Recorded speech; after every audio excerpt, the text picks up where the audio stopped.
Berry cannot be combined with any other offer or combo meal. Back to school got you tight on cash? McDonald's under $4 McValue menu comes through. Pick from your favorites like a rich caramel frappe or chocolatey mocha frappe. All small frappes are just $3.50. Or grab the iconic snack wrap for just $2.99. That's right, the snack wraps you love are back.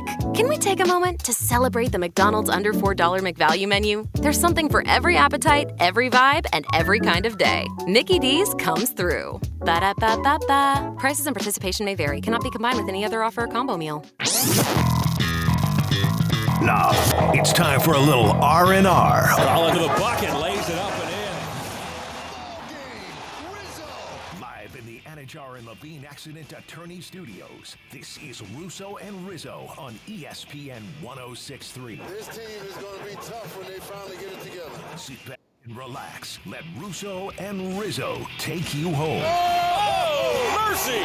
Light him up, Collins! Russo and Rizzo, ESPN 106.3, a Thursday edition of the program, August the 14th, 2025. Hope everybody's having a wonderful day. It's Colin Russo, Mike Rizzo, and Damian Perez filling in behind the glass. We're at the City Place Studios in downtown West Palm Beach with you for the next 2 hours right here on ESPN 106.3, also streaming live on YouTube, Facebook, and Twitter/X at ESPN West Palm. Got a packed program ahead. A little Dodgers, who just fell out of the first place in the National League West. Got a little Bo Nix and whether he can survive as the starting quarterback of that team for the foreseeable future at the Denver Broncos. And we got a little Miami Dolphins, who once again had another joint practice, and it once again did not go well. So shocker, shocker on that front, as we got a lot to talk about. On the MLB front to start, here's the thing about the Dodgers. They had a 9-game lead in the National League West 6 weeks ago. They were one of the kind of coasting teams in Major League Baseball who were constantly, conveniently good. They weren't necessarily knocking everything off the page, but they were even battling injuries, and they still were okay. Since then, they're 12-21, and they finally fell out of the National League, the first place in the National League West, to the San Diego Padres, who were big buyers at the deadline. The Dodgers, on the other hand, did not make huge buys comparatively, but that is a team that has been, smattered with injuries. All of a sudden, they don't have the pitching depth, and then the Padres, on the other hand, kind of swooped up and have taken first place. The Padres have offensively played great. And the other side, the Dodgers just got swept by the Angels. Swept by the Angels. That is as bad as it gets.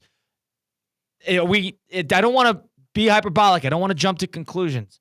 But I think the bottom line is this team's not winning 100 games. Therefore, this team is a little disappointing comparatively to what was expected of them. This team's going to struggle to win 100 games. Correct. And if we rewind to before the season when I made the proclamation that I thought this team could win 117 games. I mean, with the pitching staff they had, all of the bullpen arms they bought before the season started, I really thought that this team had a chance to be one of the greatest regular season teams ever. Injuries obviously hurt. You had Mookie Betts in that weird injury to start the year. But he also hasn't played well all year. Guys like Max Muncy, Tommy Edman, big sticks in the back half of that lineup, kind of been unavailable. And then the pitching staff, Kyle. I mean, your top three pitchers right now are Yamamoto, Ohtani, and Glasnow. Glasnow, by the way, who missed about 3 months. And just came back. So this is a team. And Ohtani, who you're holding innings. Battered with injuries. And what do we always say about baseball in the playoffs? You need 3 starters. Now, listen, Ohtani certainly can be a starter, I think, in the postseason. I think he's proved that he is a great starting pitcher when given those opportunities, when healthy enough.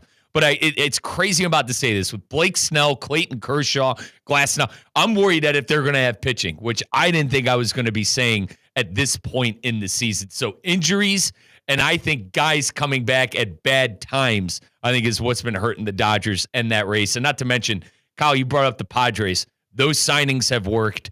I really liked that they went for it. The Padres have always gone for it. Now, they've been disappointing in the past with the Soto and great teams that they've been able to have and not win any silverware with.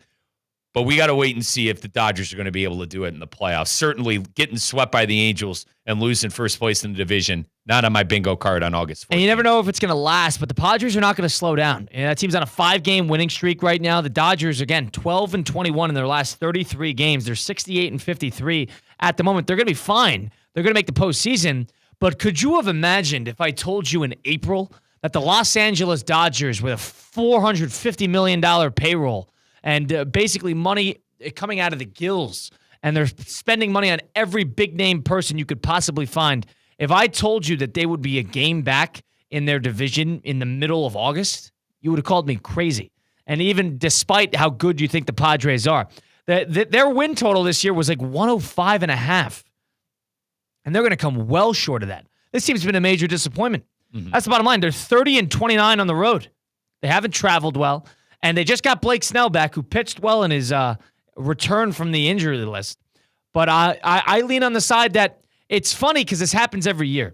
The Dodgers get 3 or 4 new pitchers, whether in the bullpen or at starters, and they'll bring them into the fold in the offseason, sign them, acquire them, whatever it might be. They have the resources to keep these pitchers. And then all of a sudden, we're looking in mid-August, and we're sort of pointing fingers at who's going to be the next arm for them. We need an arm at the deadline. We need this. We need the other. The fact that this keeps coming up and the Dodgers pitching cannot stay healthy is pretty ridiculous, and I think pretty consistent. So to the point that we could say it's indicative of that training staff. And happens every year. The ironic part about it is they bought so much so that this doesn't happen.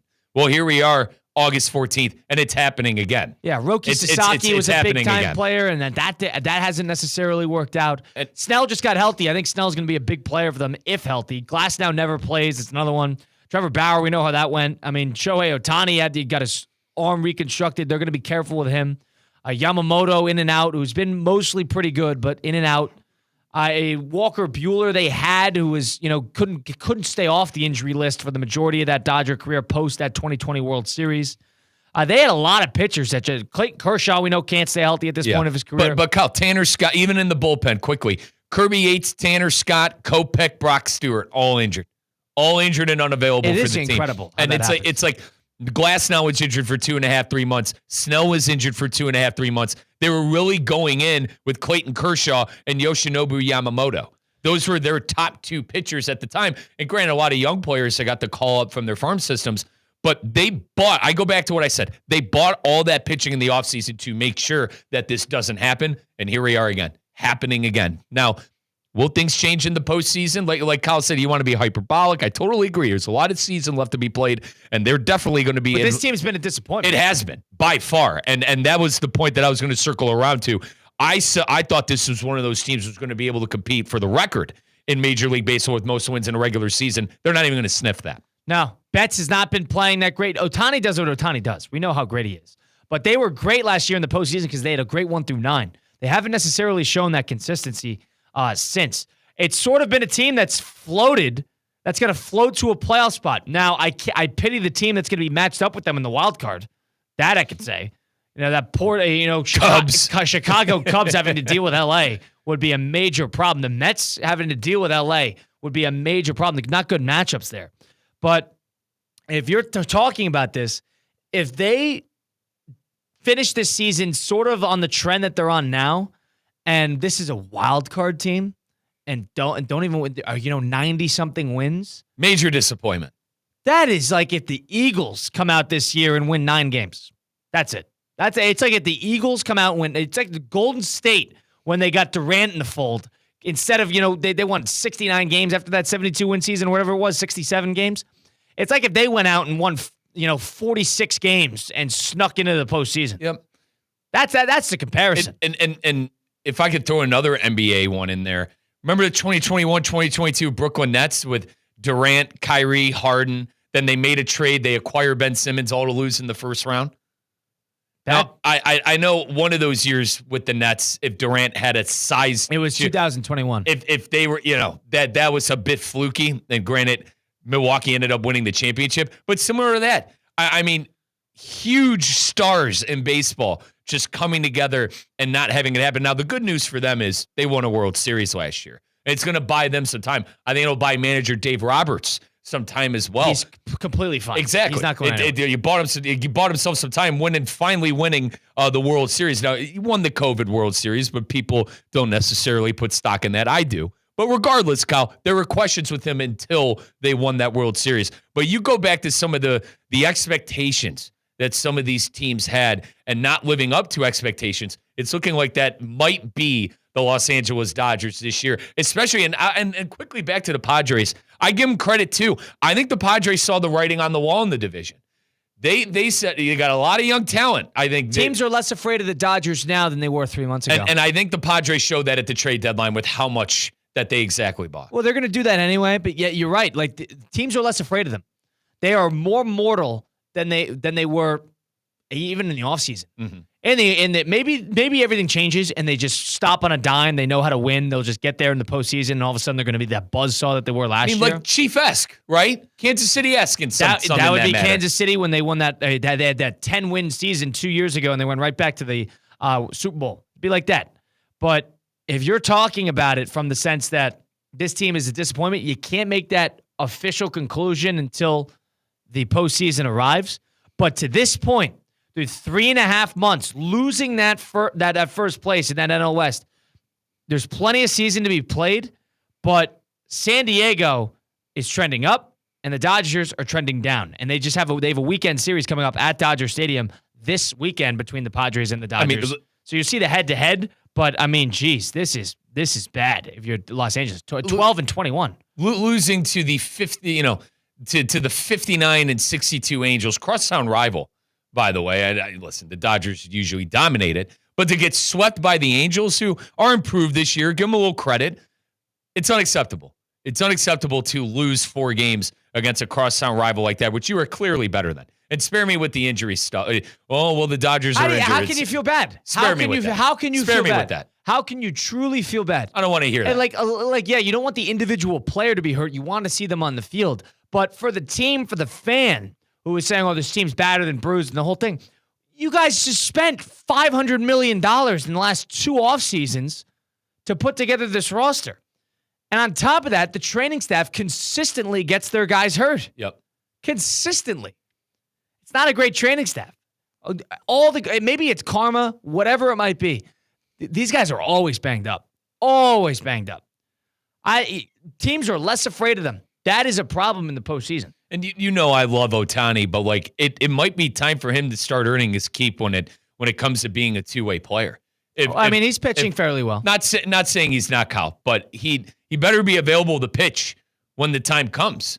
He better be when push comes to shove. Starts a playoff game. You're waiting for that. Yeah, I'm waiting for it. He's going to have to start a playoff game. Yeah, you're right. Got to see it, man. Got to see him pitch well too. He's going to pitch a playoff game. At this point in time, they're not going to avoid that if they can. I have a hard time seeing them, roll out the bullpen game like they did Game 2 of the World Series last year with Ben Kasparius, who's actually having a pretty good year on the mound. They're not going to do that again if Ohtani's available. They're going to try to give him 4 or 5 innings to buy them the time. So Anthony Banda ain't coming out of the bullpen for the Dodgers this year? Also was solid last year. Not saying he's not. Saying he's not. That bullpen was a buzzsaw last year with Blake Trinan too. Yeah. But, if this team wins 90-something games, postseason or not, that team, they were basically a chalk-in to win 105 games. And it's just, to me, that's why you love baseball, right? That's why you love baseball. It's like the law. Everybody sort of comes back to the mean eventually. Yeah. They're not going to win 110 games a year. And the corny line that I can't stand sometimes. No, it's baseball. Anything could happen. Look what happened to the Dodgers. Injuries, division still up for grabs with the Padres. And team trending up, team trending down. To turn it around like this when you're sort of trying to get all your ducks in order is very risky. Now, they're going to make the postseason. There's no doubt about that. They're going to make that postseason. But winning that division is another thing. Yeah. Getting out of that first round, which they want, is another thing. And I think other teams around the league, they're sensing the weakness in the Dodgers, and that too. makes it, they're mortal. And they beat teams before they stepped on the field, like last year during the postseason. There was a spiritual victory to them. Philly, if you're a Philly fan, man, now or never. I mean, if you're a Philadelphia Philly fan with how old that roster is, with the pitching, with how kind of vulnerable the Dodgers have looked. I know, and let's give the Brewers. Schwarber's a free agent. Kyle, let's give the Brewers some credit quickly. They're 32 games over 500 and won 12 in a row, okay? But if you're Philly, you're looking at the Brewers going, all right, they never win a playoff series. You're looking at the Dodgers going, all right, they look mortal at this point. The Cubs have done a complete 180. Poor Pete Crow Armstrong, 3 for 41 in the month of August. They're playing terrible. Kyle, 3 for 41 in the month of August. And then the Padres, I think they fall under the line of they could win a playoff. They fall like under a line of my Guardians where they can win a playoff series. Yeah, but they're never get the big one done. Exactly. They're never going to, even if they do, they still got to reach a World Series. But even if they do get to the World, a little raise coded, but correct, with a big payroll. The point I'm trying to make is I don't think the Phillies at this moment in time are scared of anybody in the National League. And that's where I'm leaning towards. And not to put the cart before the horse. We got a lot of baseball left to play. But Colin, it's like if you're the Philadelphia Phillies with that veteran lineup, you got all the pitching in the world, you got all the hitters in the world 1 through 9. Schwarber playing at an MVP level, Bryce Harper, October Harper. If you're talking about your most fearsome team right now, yes. If you start the playoffs today, it's by and large by a long shot Milwaukee. But if you're thinking about a postseason team and who you're scared of in an October environment on the road, it's Philly. It's Philly.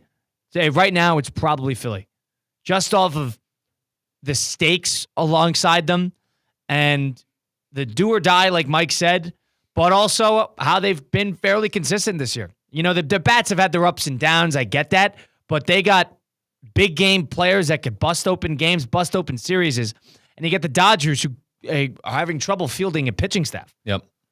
And then the Padres are sort of like the Brewers. The Brewers we know how they go in the postseason. That Philly team's probably the most dangerous team there. And unless the Dodgers have a very clean September, and it depends on this. Maybe they sweep the Padres this weekend, but they got 6 against the Padres in their next 9 games. How about this question I got for you? I'm talking about the Dodgers, disgraces in the regular season, teams who didn't live up to expectation. The hell do we call the Yankees then, Colin? Man, but the thing about the Yankees, the hell are you gonna call the? I agree. The Bronx Bombers. Huge up disappointment. There. Huge. But there were questions about them. Nobody knew what that team was going to be because they. What did we hear about the AL though?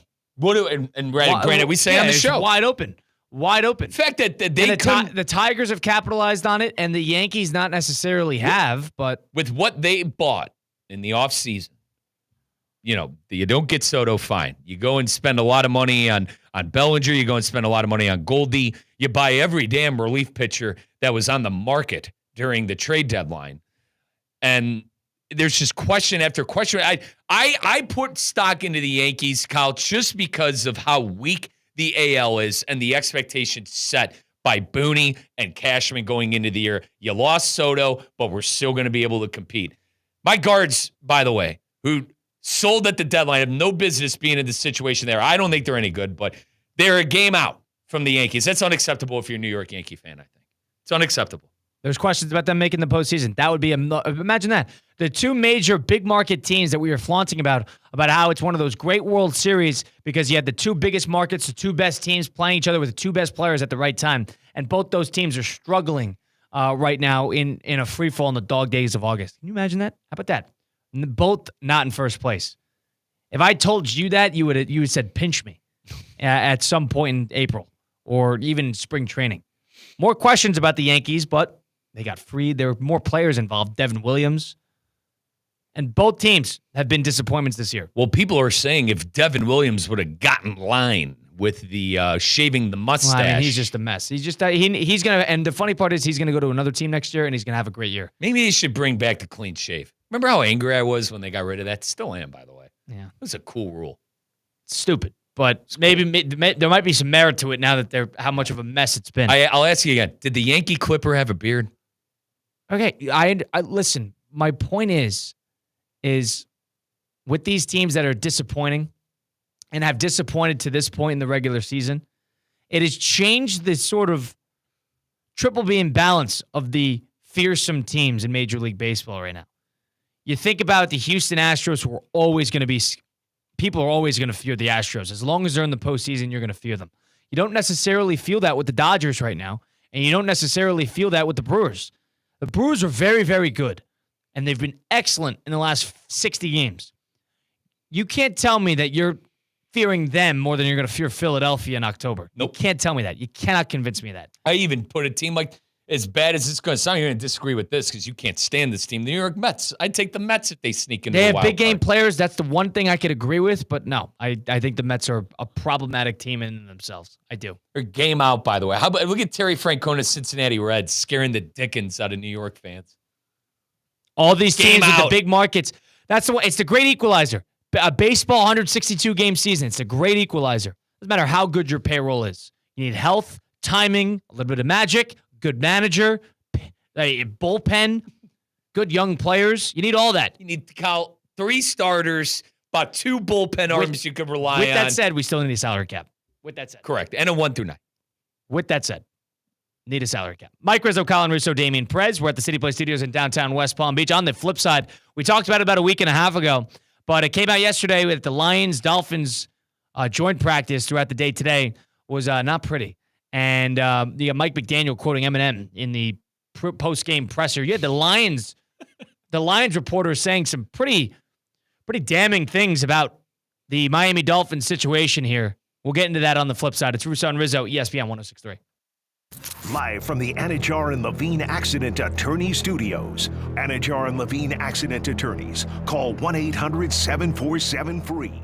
This is ESPN 106.3. Every Thursday is a Thirsty Thursday at Roger Dean Chevrolet Stadium. Membership is just $100, and all fans 21 and up get a ticket to every Thursday game and a drink koozie, which unlocks weekly drink specials. Learn more at RogerDeanChevroletStadium.com. I'm Mark Anajar. I'm Glenn Levine. I'm Ellie Anajar. Together, we're Anajar and Levine, and our team is a triple threat to big insurance companies. Don't settle with the insurance companies for a fraction of what your case is worth. We'll fight to get you the maximum compensation you deserve. That's the Anajar and Levine difference. Get your free case review right now. We'll help you take back control of your life. Call 1-800-747-FREE. That's 1-800-747-3733. In office, West Palm Beach. It's anything but the dog days of summer at DQ Grill and Chill. All August long, grab a 4-piece chicken strip basket, crispy, golden, and delicious for just $7.49. And cool off with our blizzard of the month, Reese's Caramel Craze, packed with peanut butter cups, salted caramel truffles, and chocolate cone dip. And the classic Superman Blizzard is sticking around for one last month. Come chill with us at DQ Grill and Chill. 2 locations, 4828 Lake Worth Road and US 1 just south of North Lake. ESPN West Palm is on the move. Brought to you by Safebound Moving and Storage, the most trusted moving company in Florida. You're safe with Safebound. It's the bottom of the 9th, temps are rising, and you do not want your AC striking out when it's time to cool the house down. This is Colin Russo, and just like baseball, summer in South Florida is all about preparation and smart plays. So let's talk about your AC system and how to keep it running strong through the late innings of this hot season. First up, hurricane season. When storms hit, turn off your AC at the breaker to protect it from power surges. But the real home run move? Call Cassidy AC and have them install surge protection right at the unit. Quick, easy, smart. And if your system's throwing more balls than strikes, time for a fresh install. Cassidy is offering $500 off new systems with monthly payments starting at just $92. That's like stealing home. Total win. Cassidy's been serving Palm Beach County since 1960, and their techs know every brand and model. Want long-term comfort? Join the Cassidy Care Club. Get regular maintenance, service discounts, and priority scheduling. One repair could cost you double a basic maintenance plan. Don't risk it. They support our community too. From the YMCA to youth sports, they know what it means to be part of a team. Visit CassidyAC.com and swing for cool, reliable comfort with the best in the business. That's Cassidy AC, cooling home since 1960 and never missing a cutoff throw. Tired of being sidelined by a sports injury? Get back in the game with Baptist Health Orthopedic Care. Whether you're a professional athlete or even a weekend warrior, you can get back to doing what you love with our compassionate orthopedic team. Experience a new level of care and get back to your best. Welcome to being treated like a pro. Make an appointment today at baptisthealth.net/ortho or call 833-556-6764.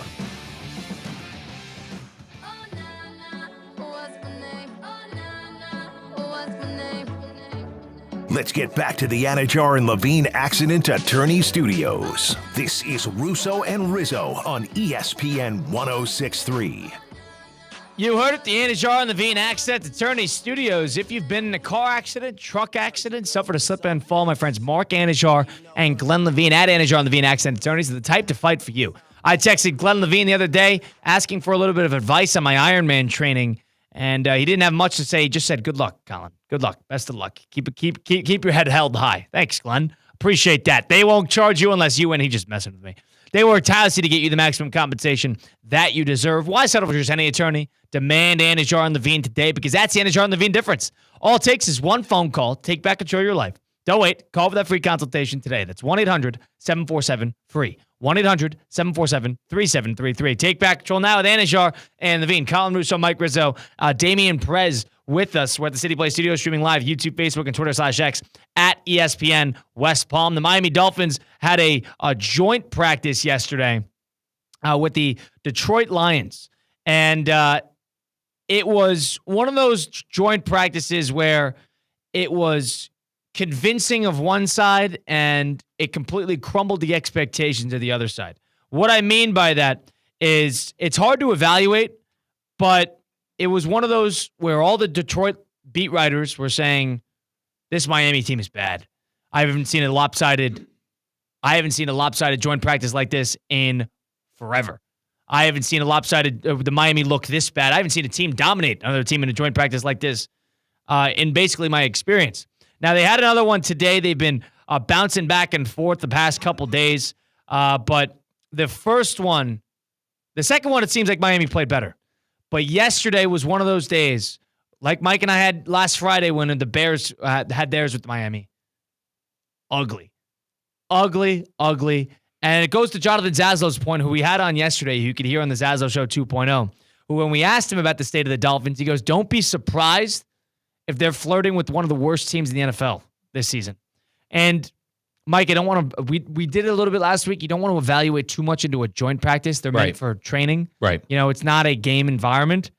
But when this is consistently happening, Tua Tagovailoa going to the media saying it's frustrating for the Dolphins offense against the Lions. Same thing against the Bears. Can't happen every time. No. And that's why I asked where's he at with Tua? Where's he at with the whole situation? And how do you fix the Dolphins? You can't stand when I do this stuff, Kyle, but like they need to clean slate. The Dolphins need to just blow everything up. Now, you can't trade Tua because no one's going to take on one of the worst contracts in NFL history. No one's going to take on that Tua contract. They could get rid of Mike McDaniel. They could get rid of Chris Greer. And you're going to have to do all that stuff at the end of the season. Now, it seems like year in and year out, they benefit from an early, easy schedule. We've went through it. The Colts, the Patriots, the Jets, the Panthers, the Chargers, the Browns, the Falcons. That's in their first 7-8 games. So I think they're actually going to win a couple of games when the season starts. And let's keep in mind, Patriots and Jets twice. You know, I think the Patriots are going to be a well-improved team under Vrabel. I think Aaron Glenn and the Jets might surprise some people. I still think that's a 4-5 win team as well.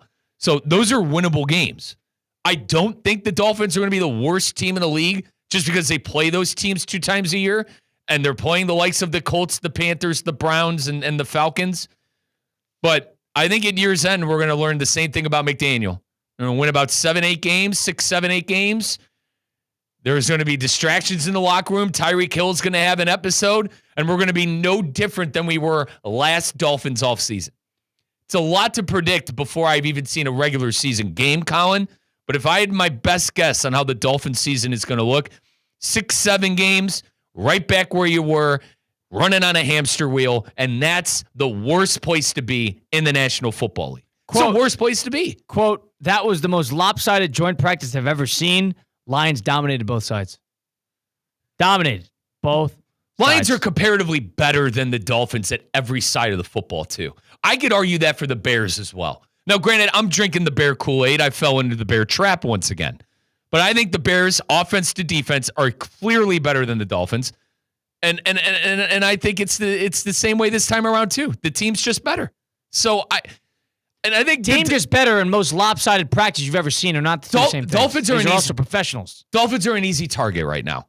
And I feel like with what's going on in their locker room, they tried to fix the culture. It's just there's trying. There's no fixing it with Tyreek Hill there. It's not just Tyreek Hill, because you haven't heard a lot about Tyreek Hill. You're big on this. I agree. Tyreek Hill is a distraction. But you haven't heard from Tyreek Hill in 3 weeks. I would cut my losses with Tyreek Hill. Yeah, you're anti-Tyreek Hill. Losses. It stems from up top. It stems from McDaniel letting the players walk all over him.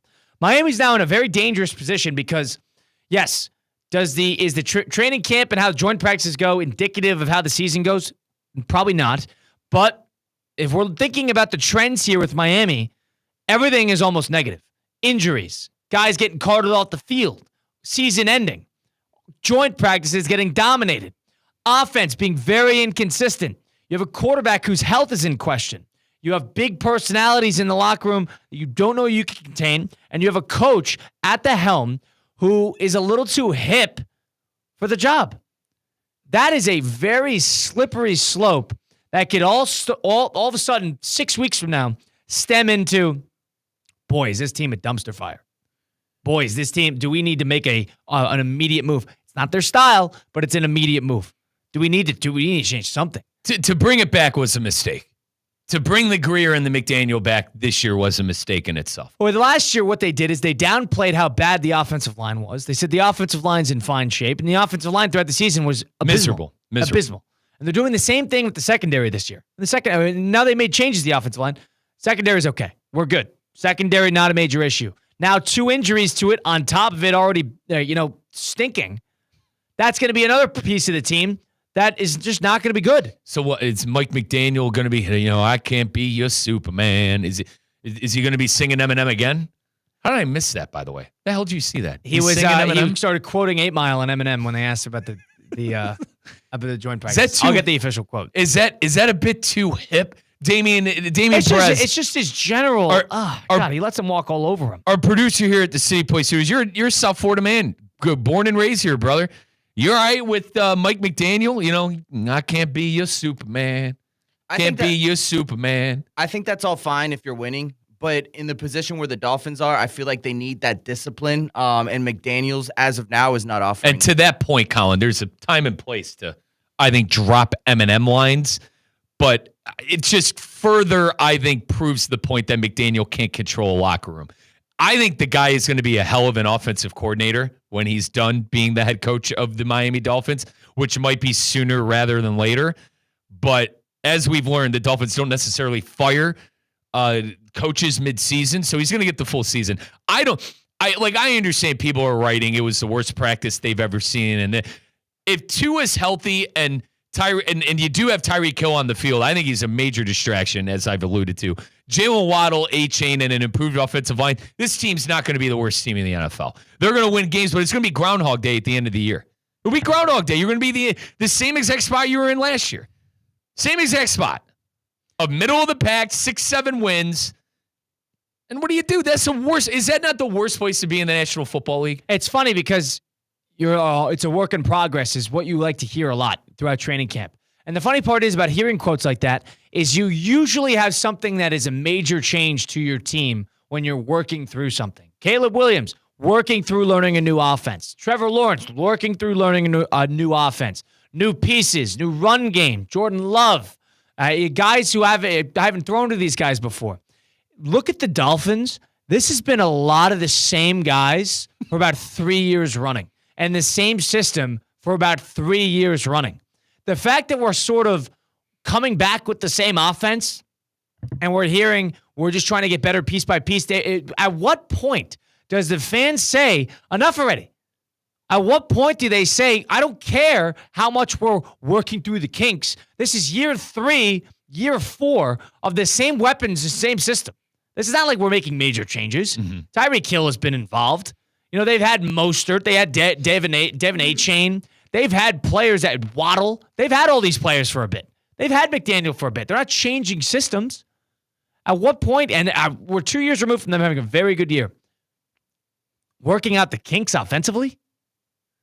At what point does that become tiresome, right? Very much so. And I think a lot of it has to do with Tua being healthy with that offense. I think that offense is good when Tua is healthy and Mike McDaniel is able to do what he wants to do. I think McDaniel needs a healthy Tua to throw it 50 yards to Tyreek Hill, throw it 50 yards to Waddle, and he needs to be able to run the ball. You mentioned the offensive line, Colin. They couldn't run the ball last year, brother. Could protect Tua. That too. Not only could you not run the ball, you couldn't protect the guy who's injured prone to begin with. So I think McDaniel has proved that his offense can work, but to your credit, year 3, year 4, we should be talking Super Bowl aspirations Well, we should at be, this at point. least, You should be done. not trying Maybe to not Super Bowl, work but out the relationships. It shouldn't be there. we should be talking about closing the gap with Buffalo. Kyle, I don't think the gap, since Mike McDaniel has been a head coach, I don't think the gap has been bigger between them and Buffalo. Since this year, it's the biggest this year between them and Buffalo, and we're in year 4 of this. Bengals have a lot of the returning suspects. It's about taking that next step offensively. And they're great offense to begin with, but it's about putting wins on the board. Buffalo has their offense pieces returning. It's about getting new guys acclimated, but also trying to close that gap offensively. The Dolphins, who have a lot of the same returning suspects, not a lot has changed. And to add to the tone-deaf sort of dumpster fire cake that Mike McDaniel has put on the last couple weeks, here's what Mike McDaniel, they asked him basically, asking him questions after the practice. And this is how he alluded to Eminem and 8 Mile during it. Take a listen.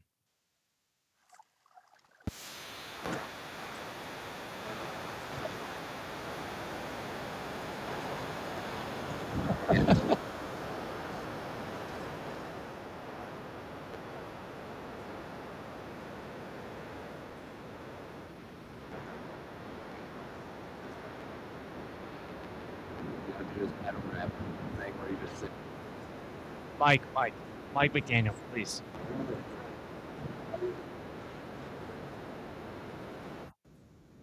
Wow. So Mike McDaniel says it'd be cool to have Eminem over at a Dolphins-Lions practice because he's from Detroit, and then he's got the same initials as Marshall Mathers. That was the whole reasoning behind why I guess he brought that up.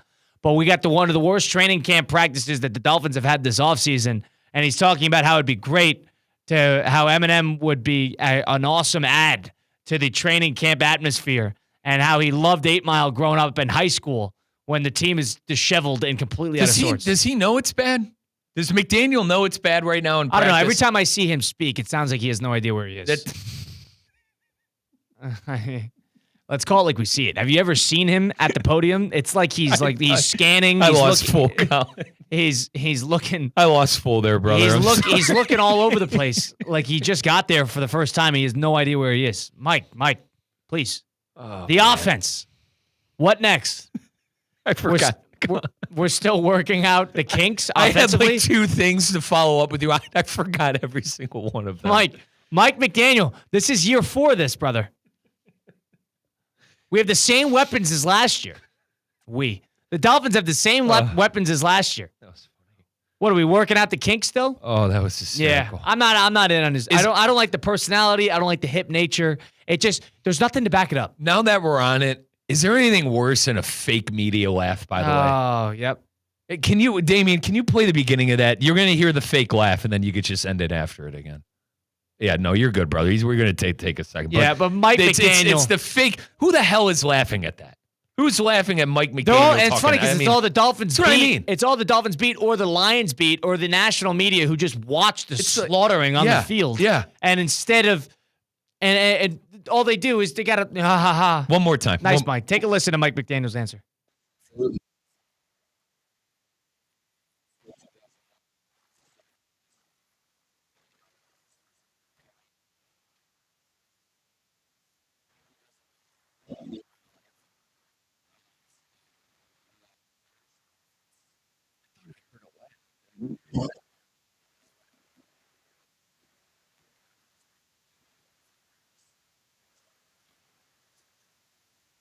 That's even worse than I imagined. Wow, how about that? Cut that there. So first of all, no media laughs. I think that's worse. He was coming up with this story. Wow, Mike, what'd you even hear? I swore I heard a laugh. Yeah, I think it was the airplanes. But that's the worst. That's a dead silent podium right there. No feeling of everybody sitting there thinking, what is this guy talking about? But when you said he doesn't know where he's at half the time, man, I mean, listen, I think McDaniel, he's gonna do great things at the coordinator when he's Sean McVay's offensive coordinator in 2 years. It's gonna be great. When he's Kyle Shanahan's quality passing control coach, it'll be great. Patriots offensive coordinator. Sure. Book it right now. Sure, go right into the division and kick the Dolphins' bum for the next 2 years.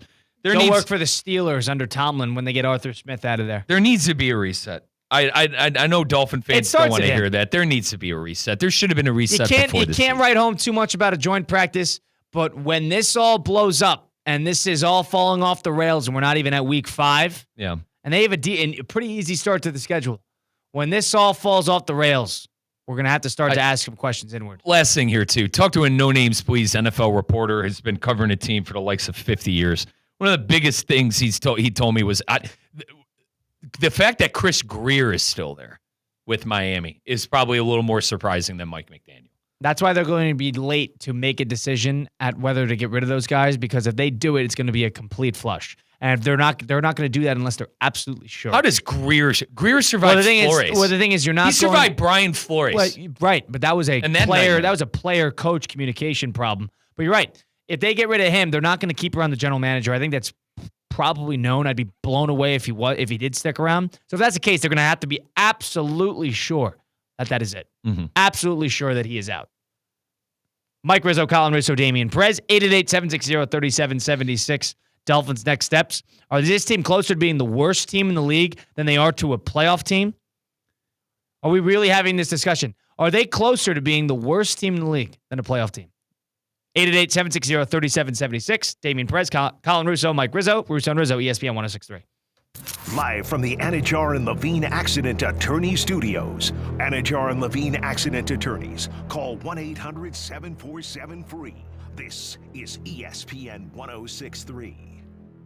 Get ready, South Florida. It's the 12th annual Boca Raton Bowl. Tuesday, December 23rd, 2 p.m. at FAU's Flagler Credit Union Stadium. Two of the best group of 5 teams go head-to-head in the ultimate holiday showdown. Over 150 players have gone from this field to the NFL. Who's next? Visit BocaRatonBowl.com for the latest, including when tickets will go on sale. The 12th annual Boca Raton Bowl. Tuesday, December 23rd, 2 p.m. at Flagler Credit Union Stadium. Kaiser University's flagship campus. The 100-acre residential campus at 2600 North Military Trail in West Palm Beach extends Kaiser University's educational offerings to over 100 degrees. Kaiser University also has an athletic program with 26 national championships, including back-to-back-to-back lacrosse titles, and they just won their first ever national championship for men's tennis. Visit KUSeahawks.com for the latest on the championship flagship campus of Kaiser University.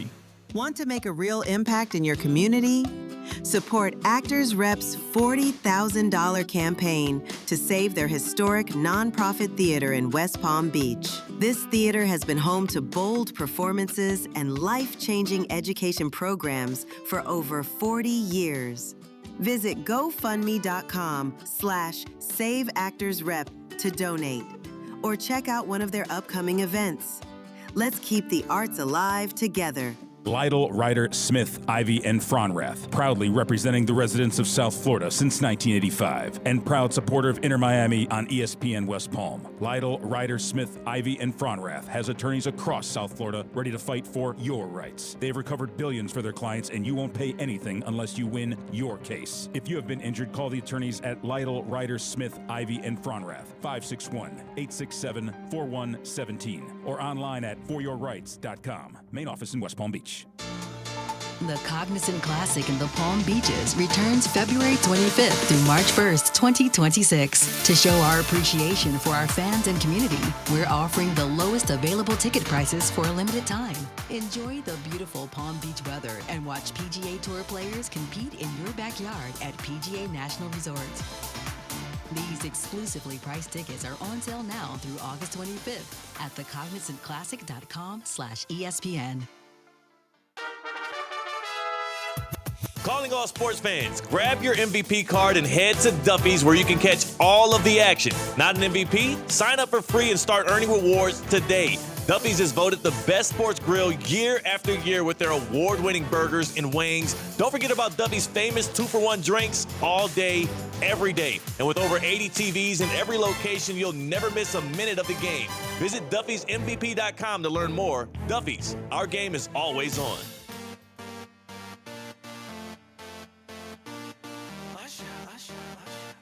Yeah, man. Let's get back to the Anajar and Levine Accident Attorney Studios. This is Russo and Rizzo on ESPN 1063. It's coming up soon. It's one of my favorite times of the year. The annual Boca Raton Bowl ABC Supply Company Great Chefs Tailgate Showcase heats up on Wednesday, September 10th. September 10th from 6 to 8:30 p.m. Join ESPN 1063's Theo Dorsey at Boca Raton Innovation Campus in Boca Raton as dozens of local chefs, breweries, and cocktail masters serve their favorite tailgate classics. Tickets are on sale now. Includes all food samplings, entertainment, beer, wine, cocktails, and soft drinks. Visit spiritofgivingnetwork.org/events to purchase your tickets today. That's spiritofgivingnetwork.org/events to purchase your tickets today.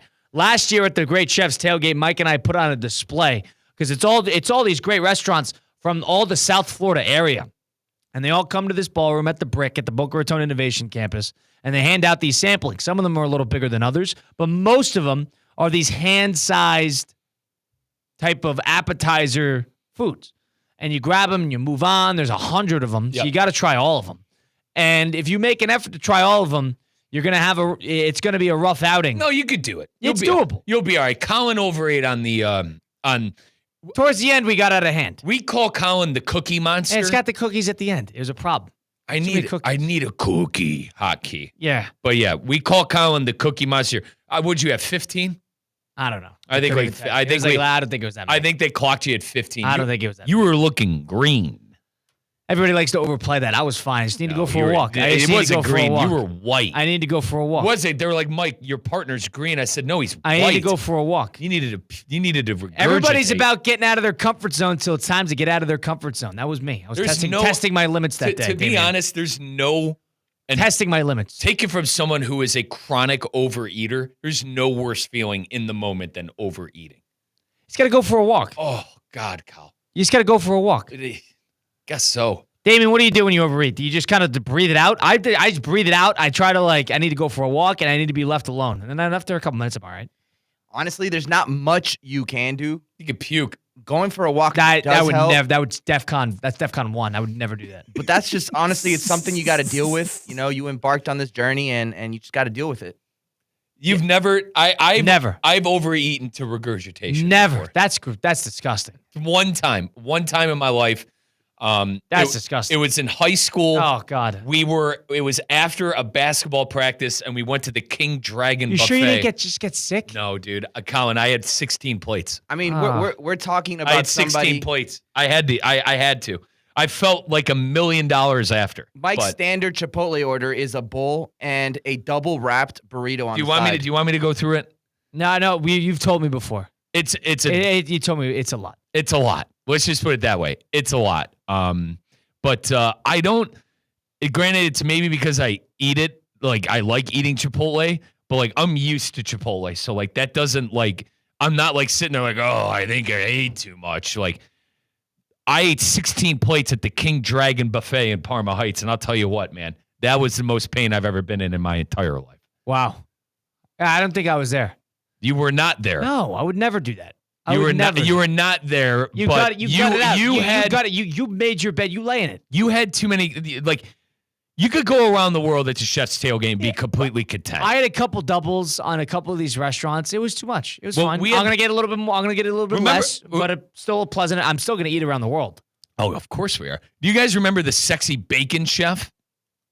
Yes, that was delicious. Everything was delicious there. That Great Chef's Tailgate was one of the better events I've ever been to in my entire life. But yeah, I mean, Dame, what's the worst you ever overate on? Honestly, what situation? Where were you? I want the whole thing. What food is it? It's got to be the Chinese buffet. You're a Chinese buffet guy. So two of us have overeaten at the Chinese buffet. That's just something. Was it King Dragon in Parma Heights, Ohio? No, it was actually. I think it was called Kingdom Buffet, something along those lines. But it's something that when you're in there, you got to get your money's worth. Yeah, you know? Kyle, dude, it's like $20. Getting your money's worth is not a crazy. No. You want to get your money. They kicked me out. They kicked me out because I had 16 plates. Oh my Mike God. asked for a little to go. Take some home with him. The one guy, he was walking me out. He goes, "I've never seen someone eat as much rice as you did." I told you, you're acting like this is a positive. You regurgitated. I regurgitated 5 minutes after. This is not a positive. This is a negative. Biker Brad had to pull over, and I had to regurgitate on Snow Road. But Neither here nor there. That's Kyle, disgusting. What was it's just the cookies. The cookies get me in trouble. No. Give me the time and place where you were like, my God, I overate. And it's probably the Boca Raton Innovation Campus. That was at the Great Chef's biggest. Tailgate. That was the. Come on, mate. Colin, I'm telling you. What do you want put me away to say? food. You put what do away you want me food. to say? I know you put away food. I put away a ton of food that day. That can't be the worst. That can't be the most down bad you've ever been when it came to eating food. It's up there. Okay. It's up there. Maybe I don't know. I don't know, Mike. I didn't eat to the point of like physical exhaustion. You didn't go to the Dragon 2 buffet in Skowhegan, Connecticut? I've had the all-you-can-eat sushi before. I've done that. And, dude, sushi gets old after a while. All right. Talk about competitive. I could competitively eat sushi. Competitively. Yeah, sushi gets old after a while. So that was one. It's not like I'm going to eat till I need to stuff my face. It's not that appetizing once you get enough of it in you. I have a No Names Please joint down here that I love going to for sushi. Colin, I think I could competitively eat it. Yeah, I don't know. It doesn't do it for me. It doesn't sit as well. I just kind of need to move on. I kind of need to move on. Once you get to the third or fourth batch of sushi, you're like, all right, this is. Are we going plate for plate at the Great Chef's Tailgate? Would you like to? Do you think you'll win that? Do you think you'll win that? See, I don't know. Kyle, I've seen you eat. Well, hold on. You want to know what do you know the date? It's 3 days after my Ironman. Oh, God, you're going to be. Dude, the floodgates are going to be open. It's 3 days. So do you want to go plate for plate? No, I don't think you want to. Wow. That sounds like a challenge. It's not a challenge. I don't know how I'll feel. Apparently, your appetite is all wonky after you do a race like that. I wouldn't eat for 2 days. I don't know if you're going to, and that's worse for you if I don't eat for 2 days and all of a sudden the appetite hits me like a truck in day 3. That's right. I wouldn't eat for a significant amount of time. Just to prepare? Just to prepare. Wow. Be on an empty stomach. See, I don't want to do that to you. You could do it to me. No, I don't want you to go through that. Listen, That's a stupid thing. This is a stupid contest. Let's put it this way. My stomach is in shambles today, and I'm not eating a thing today. This is a stupid contest to make it me. fast for 2 days in anticipation of a Great Chef's Tailgate. Now that I realize I'm such a degenerate eater. I'm truly a degenerate I don't need to see that from you. I don't. You know what? I don't need to do this. You could have this. You could have this one. I don't need this. You could do it with Damien if you want. You could do the plate for plate. Hang on. Can we? I don't need to see you not eat for 2 days and basically start drooling during the show on Wednesday. I don't need that. It'd be funny and it'd be great. Can we address something? Dame, you didn't hit me back about the damn run club. Yeah. So last hit me Friday, back. I gotta call you. Listen, Friday. We were at F45, and Mike Rizzo is all giddy about going to the run club over at F45, which I have on Mondays at 6:30. And Mike asked, it was myself, Mike, and Damien, and he basically asked the group, hey, let's do the run club. I say, sure, I'll go. And Damien, remind me what you said? He said, hang on, I'll tell you what he said. He said, you know what, boys? I want to hold myself accountable. I'm in. And Damien was nowhere to be found on Monday. And I reached out. I reached out. Mike even reminded me. I reached out. With plenty of time to spare, too. Yeah. A couple hours. That was on a Monday. So Sunday, I did a leg day workout, and I was just so. I mean, I'll be honest. I was so sore, and it was my day off too. So wow, say it. Just say it. Just say it. I didn't hold myself accountable. You want to know? Actually, do you want to know what happened? He was at the King Dragon Buffet too at Parma Heights, Kingdom Buffet. and he had 16 plates. He had 16 plates, and he couldn't come. So you were really sore from a leg day, and that's why you didn't come to Run Club. Still sore from that leg day, actually. What'd you do with the leg day? Oh, my God. It's Thursday. Listen, you don't want to get Colin going on. It's Thursday. All right. Well, Damien, maybe we'll see you next time. Maybe not. Mike did remind you. He did send Well, we're text. going. Did you make it? Did you make it, Mike? Hey, he went, and he ran well. Wow. Mike did it, and he ran well. The whole goal was to do it nonstop, the 4 miles nonstop, and he did. And then now we got a group. I've counted about 5-6 people that are going to be with us from the office there this coming Monday, including Tina Costanza. You could hear 3 to 4. Wow. So I'm behind the 8 ball now. Hey, Damien, you're borderline not even invited anymore. I didn't bring it up yesterday. Dame and I did Pink Smoke, had a great show yesterday. Break it down. A little Inter Miami, a little Premier League starting up this weekend. So this has been brewing. I didn't want to bring it up because we had a good flow going yesterday.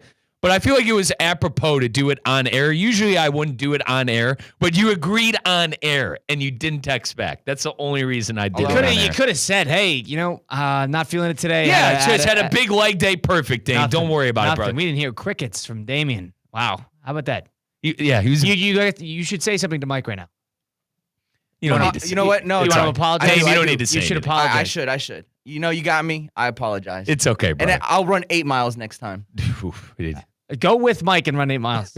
Mike wants to work his way up to 6. 6. So there's 6, 4, and 2, Dame. To be honest, I did the full 4 without stopping and graduated with the main group at the end. I was, let's just say the first 5 minutes after we ended, I was heaving. I was heaving for air. But I plan on getting that 6 there. So baby steps. Nothing wrong with that. That's Mike Rizzo. At least you made it. Colin Russo, Damian Perez. We get into the second hour. We'll do a little 5 at 5. The Miami Heat national TV games came out. It's a surprising answer. We'll do that as we get into the second hour. And also, Miami has high aspirations for their starting quarterback. Miami as in University of Miami. Carson Beck saying he's number 1 overall pick. Good. Wow, we give a reaction to that. On the flip side, a little second hour of Russo and Rizzo coming up right here on ESPN 106.3.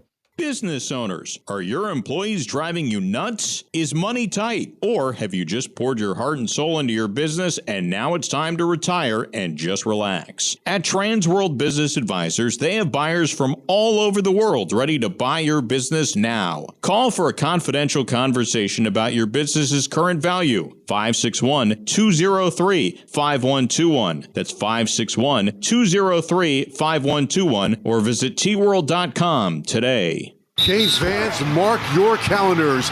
The season kicks off Sunday, August 31st at 7:30 p.m. with a primetime showdown against Notre Dame at Hard Rock Stadium, followed by 3 September home games against Bethune-Cookman, University of South Florida, and the Florida Gators. Tickets are moving fast. Don't wait. Grab your seats now at MiamiHurricanes.com/football tickets. That's MiamiHurricanes.com/football tickets. Get yours before they're gone.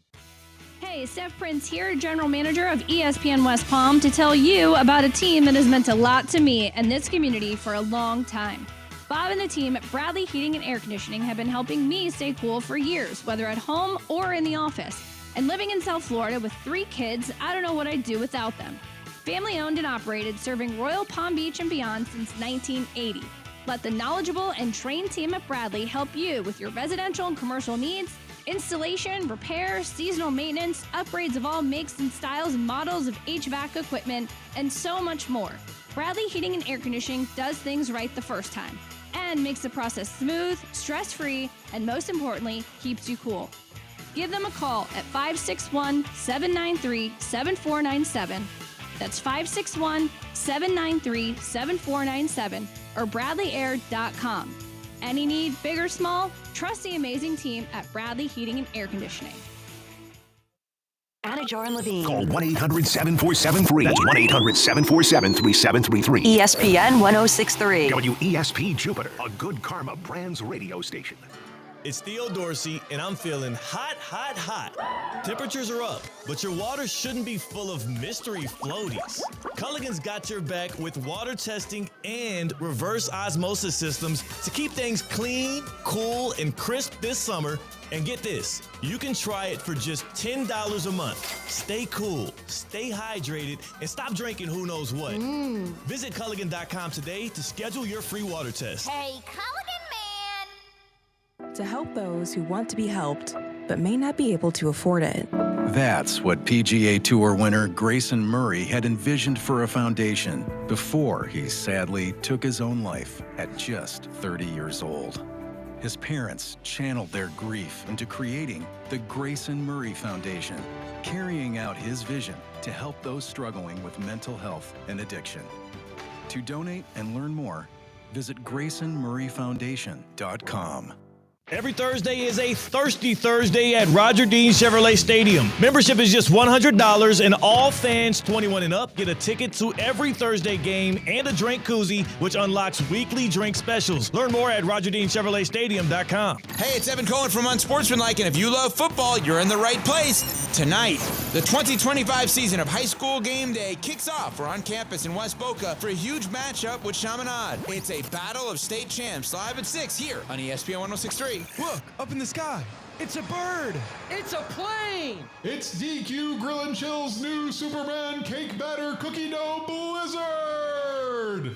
This limited time treat combines DQ's signature soft serve, dyed blue, of course, along with sugar cookie dough, cake batter flavor, and sprinkles. The Superman Cake Batter Cookie Dough Blizzard is available for a limited time only at DQ Grill and Chill with 2 locations, 4828 Lake Worth Road and US 1, just south of North Lake.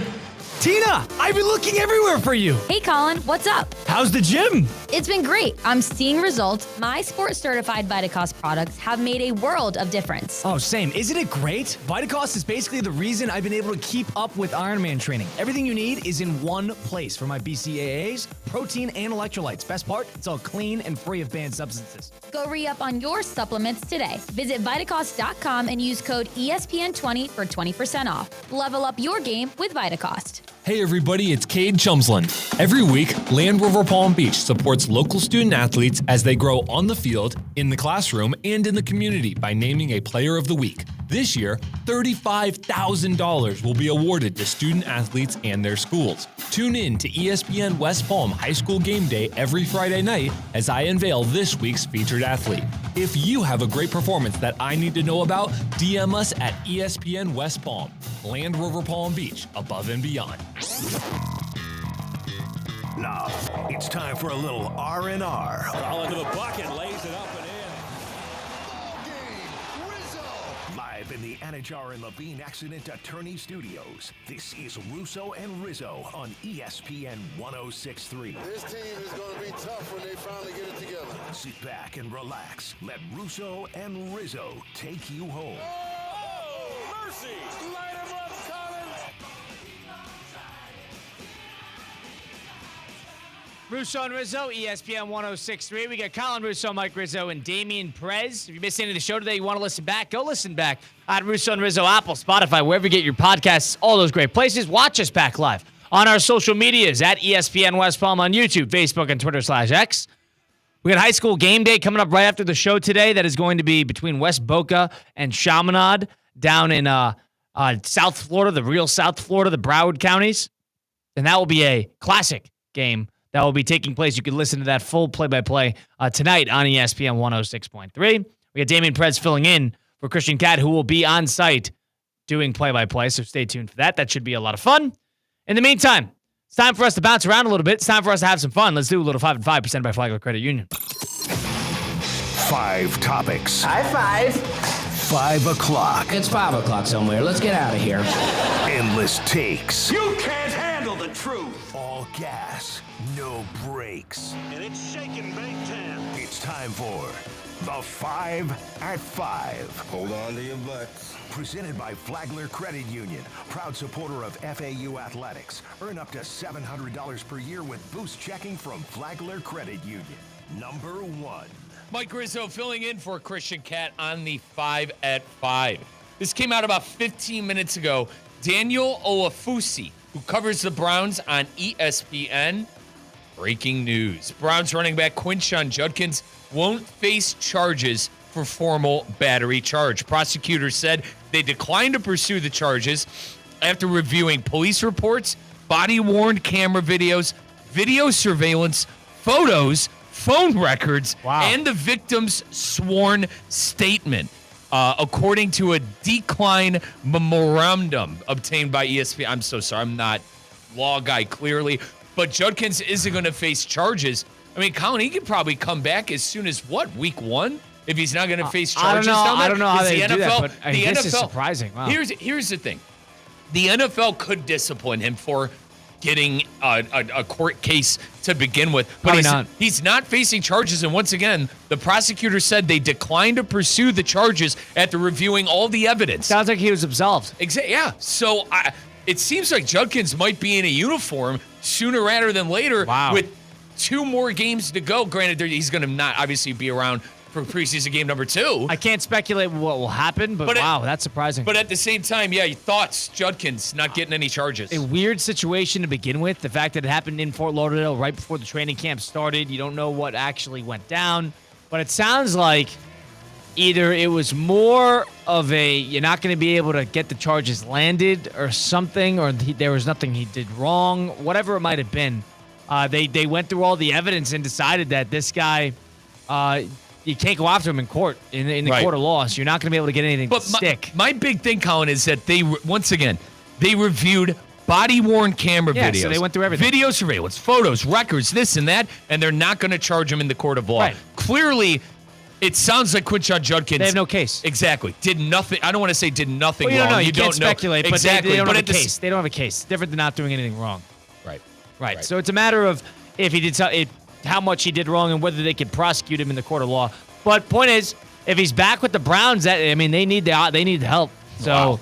I don't know how effective he'll be immediately. He still hasn't done any training camp, but this is somebody that they have high expectations for, and they have 2 rookie running backs this year, and there's sort of like a fire and ice tandem to it with Dylan Sampson and Quinshon Judkins. You got to imagine he'll be in the fold early, maybe not immediately, but early. Oh, that's number 1. Number 2. Number 2. Matt Stafford is going to work out with the Rams on Saturday. Obviously, Stafford suffering an injury, not being available in a lot of the practices and a lot of training camp. Colin, are you worried that Stafford and maybe not playing week 1 as we get closer to the regular season in the NFL? You worried about Stafford not playing? The good thing about Stafford is Stafford can walk into that team tomorrow, the day before the game. Right. And he's going to know the offense. He's going to know the keys. He's going to know the players. Matthew Stafford is a veteran enough where you don't need him throughout training camp to get the reps. He might be a little rusty, but it's somebody who's not necessarily going to be lost out there on the field.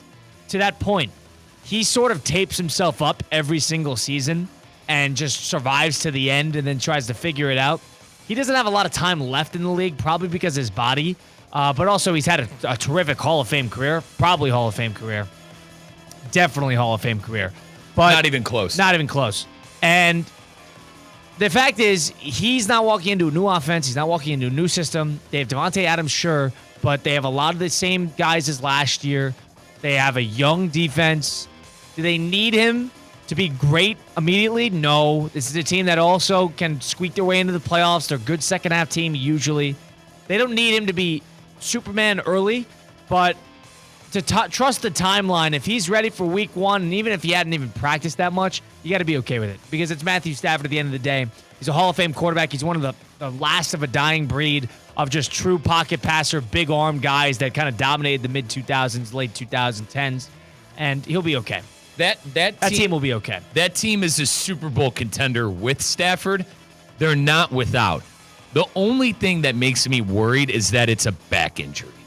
I'm knocking on wood and praying to my Lord and Savior because I heard, at least from people who have back injuries, they're so terrible to deal with. And they're so... I believe me, I know, yeah. They're so kind of like, you can't predict what it's going to be next. Like, you don't know a lot with it. So, like, that's the only thing that worries me is that it's a back injury. Yeah, it's a lot of waiting. And I go to, again, with Stafford, Super Bowl contender, who last year, I know it's last year, who played Philly, probably the best out of anybody that played them in the playoffs, including the Kansas City Chiefs. By far. In the Super Bowl. So I think this team needs Stafford this year in order to achieve their goals. I worry that it's a back injury. They got a great mixture of youth and veterans. They draft always very well. They never have the draft picks, but they always draft very well. A lot of impact players early. They got a young defense. That's a good team. Always has been. With all due respect to Jimmy Garoppolo and Stetson Bennett, it's not going to... Number 3. Top 3 coach in the NFL, too. Easy. Michigan, okay? The team up north, according to me, sources telling ESPN that the NCAA is going to rule on Michigan's sign-stealing scandal coming up tomorrow. Colin, your best guess, is there going to be any significant repercussions for Michigan cheating their butts off for the 2 years under Jim Harbaugh? All right. They cheated their you-know-what's off. But my thinking is that this is going to be scholarships and fines. This is not going to be anything that you necessarily see on the field.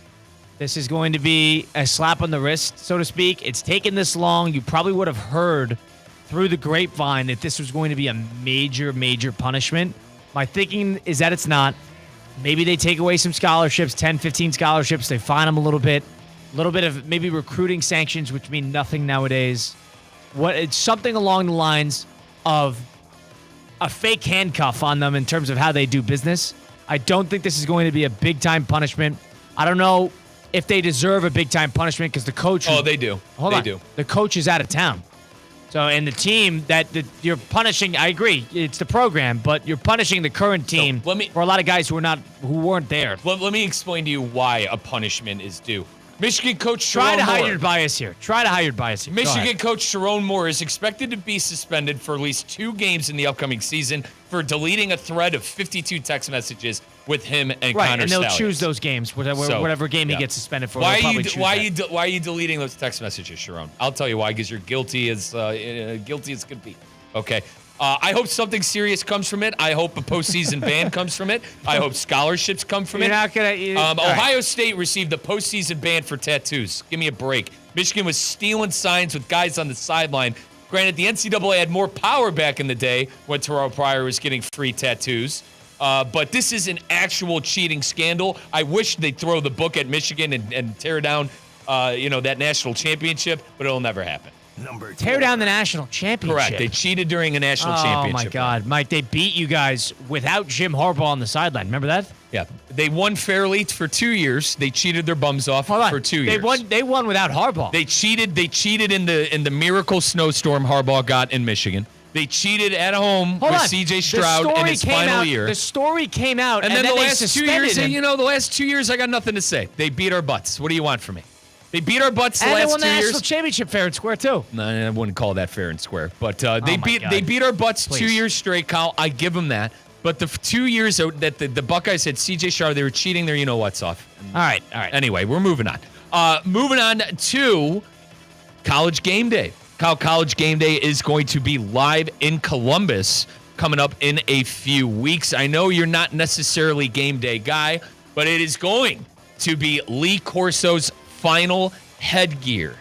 Colin, what headgear is Lee Corso going to put on? Is it going to be that ridiculous-looking Longhorn or the beautiful Brutus the Buckeye?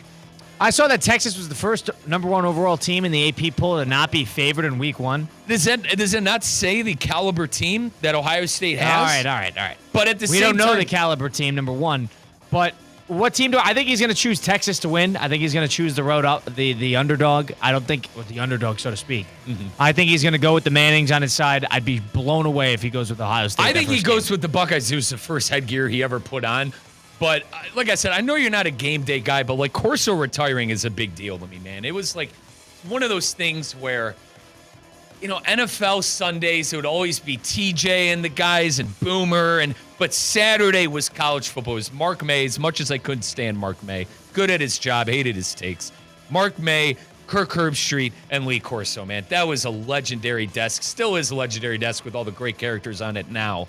But my best guess is that Corso is going to be putting on Brutus. Yeah, great career. He wasn't a great coach, but he's a great broadcaster. He's a great personality. All right, Kyle, you mentioned to me you got a couple of bones to pick on the ESPN article that came out about the NBA schedules. You know what's funny is that came out. By the way, you need Peacock, you need ABC, you need ESPN. You basically need everything you need Amazon. You need everything under the sun to watch it. It's spreading apart, a la the NFL. Right. I think maybe it'll become sort of usual, but the NBA even released a watch guide, and here's how it is. Sunday, ABC, NBC / Peacock. Monday, just Peacock. Tuesday, NBC / Peacock. Wednesday, ESPN. Thursday, Prime Video. Friday, Prime Video and ESPN. Saturday, Prime Video and ABC. A lot of places to go just to watch an NBA game in the regular season. We're going to end up with cable in 10 years, aren't we? It looks a lot like cable. It does. You're right. We're going to end up with cable in 10 years. But I know you call me a sucker for the subscriptions and whatnot. My question to you is, how can't I be? How can't I be a sucker? Well, you need Peacock regardless. You need Peacock regardless. And especially, even to take Peacock a step further, to all my English Premier League games aren't on national television. Yeah, you need it. And hold on, you talk about Sunday Night Football if you don't have cable. Kyle, you tell me I'm a sucker for these subscriptions. I have to be. For what we do. Well, some of them. For what we do, I have to be. Some of them. All of them. The only one I'm a sucker for is YouTube Premium. I have to have Premium because I'm a gamer. And I watch a lot of stuff on games. I'm not trying to watch ads. All right? To be honest, I watch so much stuff. It's why I catch up on my streamers and stuff that I watch on YouTube. So, what do you want? But Kyle, how can't you be a sucker for a subscription anymore in 2025? You need Netflix for NFL. You need Peacock for everything that we just mentioned. You need Amazon for Thursday Night Football. YouTube TV for Sunday Ticket. You need YouTube TV for Sunday Ticket and cable. Like, that's my cable. Prime, Paramount Plus now for the UFC. Dude, it's great. God, like, why did I spend $250 on subscriptions? It's all gonna get compiled one day. I agree with you there. And then we're gonna end up like, oh, if only we had one place to watch all of this. Oh wait, we had that 30 years ago. That's what happened, and then it's spread apart, and then who knows? Maybe time is a flat circle there. But the other thing that came out is a number of national television games for the 2025-2026 NBA season. So this includes ESPN, ABC, NBC, Amazon. Nationally televised games is not the local, so that means you would need to get the league pass or be in a local market to watch these teams specifically. And it comes out, and the number one teams are the Thunder, the Warriors, the Lakers, and the Knicks. They each have 34 nationally televised games. Thunder, Lakers, Warriors, and Knicks? Yes. Warriors sell. Yeah. Got to see them 34 times? Yes. Okay. They're going to capitalize on the LeBron and Curry train until they are done. But of that, surprising ones in there, I want to get into it on the flip side because especially Miami, if you want a state of the union of how the public, how the media, how the fans, and now how the TV networks feel about the Miami Heat, we'll get into that a little bit next. Get into a little bit of Carson Beck. Stick around for it. Russo Rizzo, ESPN 106.3. Live from the Anajar and Levine Accident Attorney Studios. Anajar and Levine Accident Attorneys. Call 1-800-747-FREE. This is ESPN 106.3. The weather is heating up and summer is here. Stay cool with EDS Air Conditioning. Right now, qualified customers can take advantage of 0% interest for 60 months on a brand new AC. Hot streaks belong in sports, not in your home. With over 800 Google reviews and a 4.8 star rating, EDS is the name you can trust since 2006. Visit EDSIsYes.com today. Game day comfort starts now. Don't sweat the small stuff. I'm Ellie Anajar of Anajar & Levine. Injured in a car crash? Never rush to settle with insurance companies and never settle for just any attorney. Demand Anajar & Levine. Our experienced legal team will fight to win you the maximum compensation you deserve. Call me, Ellie Anajar, for a free consultation and take back control of your life. Call 1-800-747-FREE. That's 1-800-747-3733. In office, West Palm Beach. They were right. It could have waited. I can't believe it happened to me. Reaching to check my phone. Now my family has to hear that I'm never coming home again. Officer? I'm so sorry.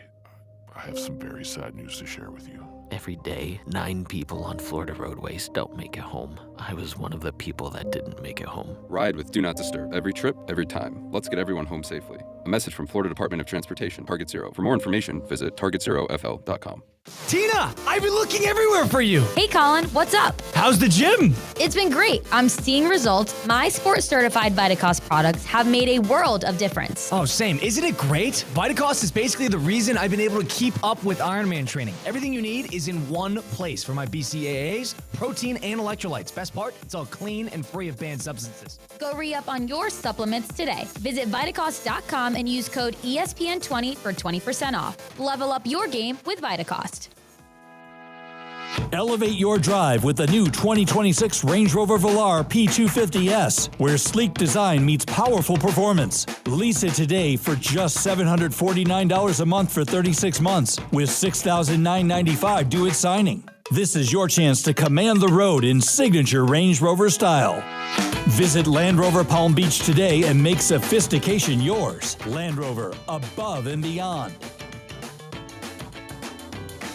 Need assistance with door and window projects? The Home Depot can help. From inspiration and materials to ordering and installation, our free Millwork virtual apron service can get you moving and doing. Plus, we speak Spanish too.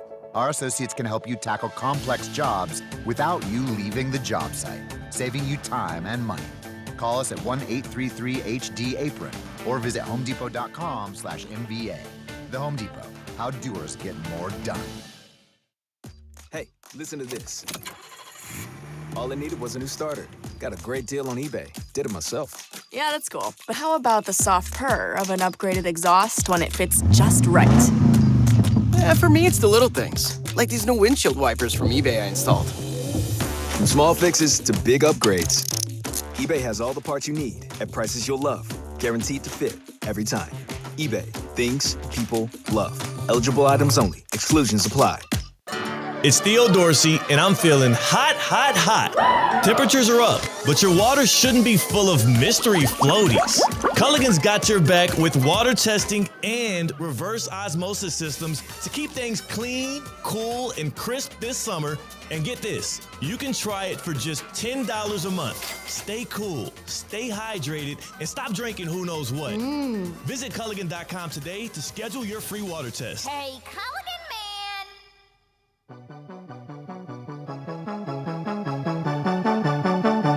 Let's get back to the Anajar and Levine Accident Attorney Studios. This is Russo and Rizzo on ESPN 106.3.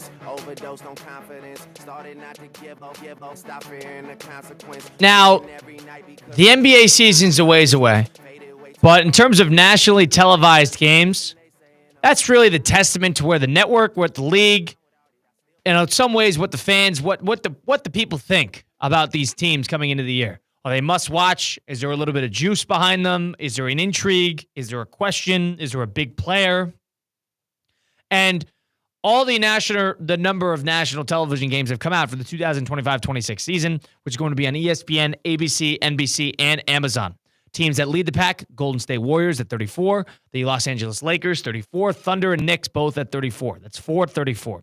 They're the only teams that are in the 30s. Teams that sort of bring up the rear right behind them are teams like Minnesota, Houston, teams you'd expect. Cleveland's in there. Boston's got 25, which is a little low, surprising.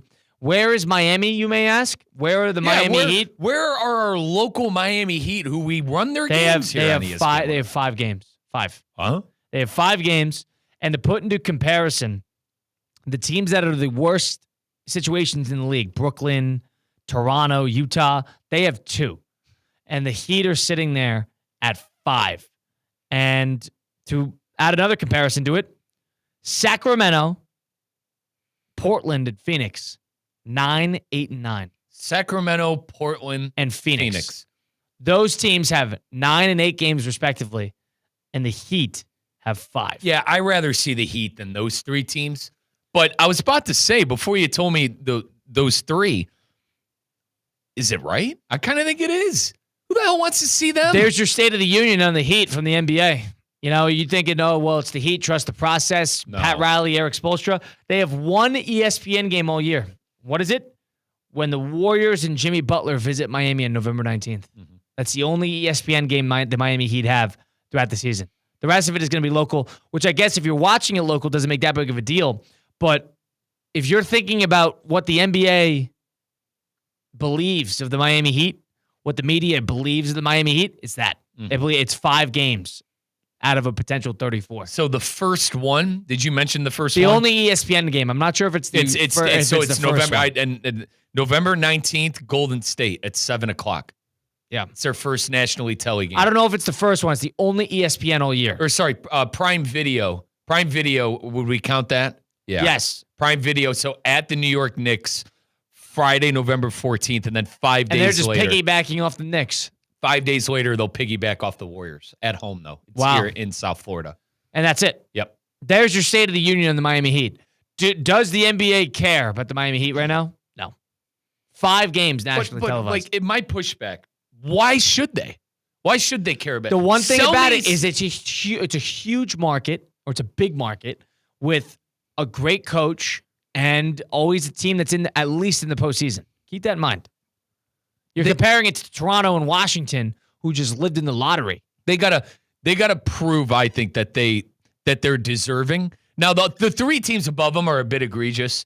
Like the biggest star at Sacramento. Sacramento just sold the whole team. That's what I said. They sold the whole team and got rid of their coach. Like the biggest star in Sacramento, Malik Monk.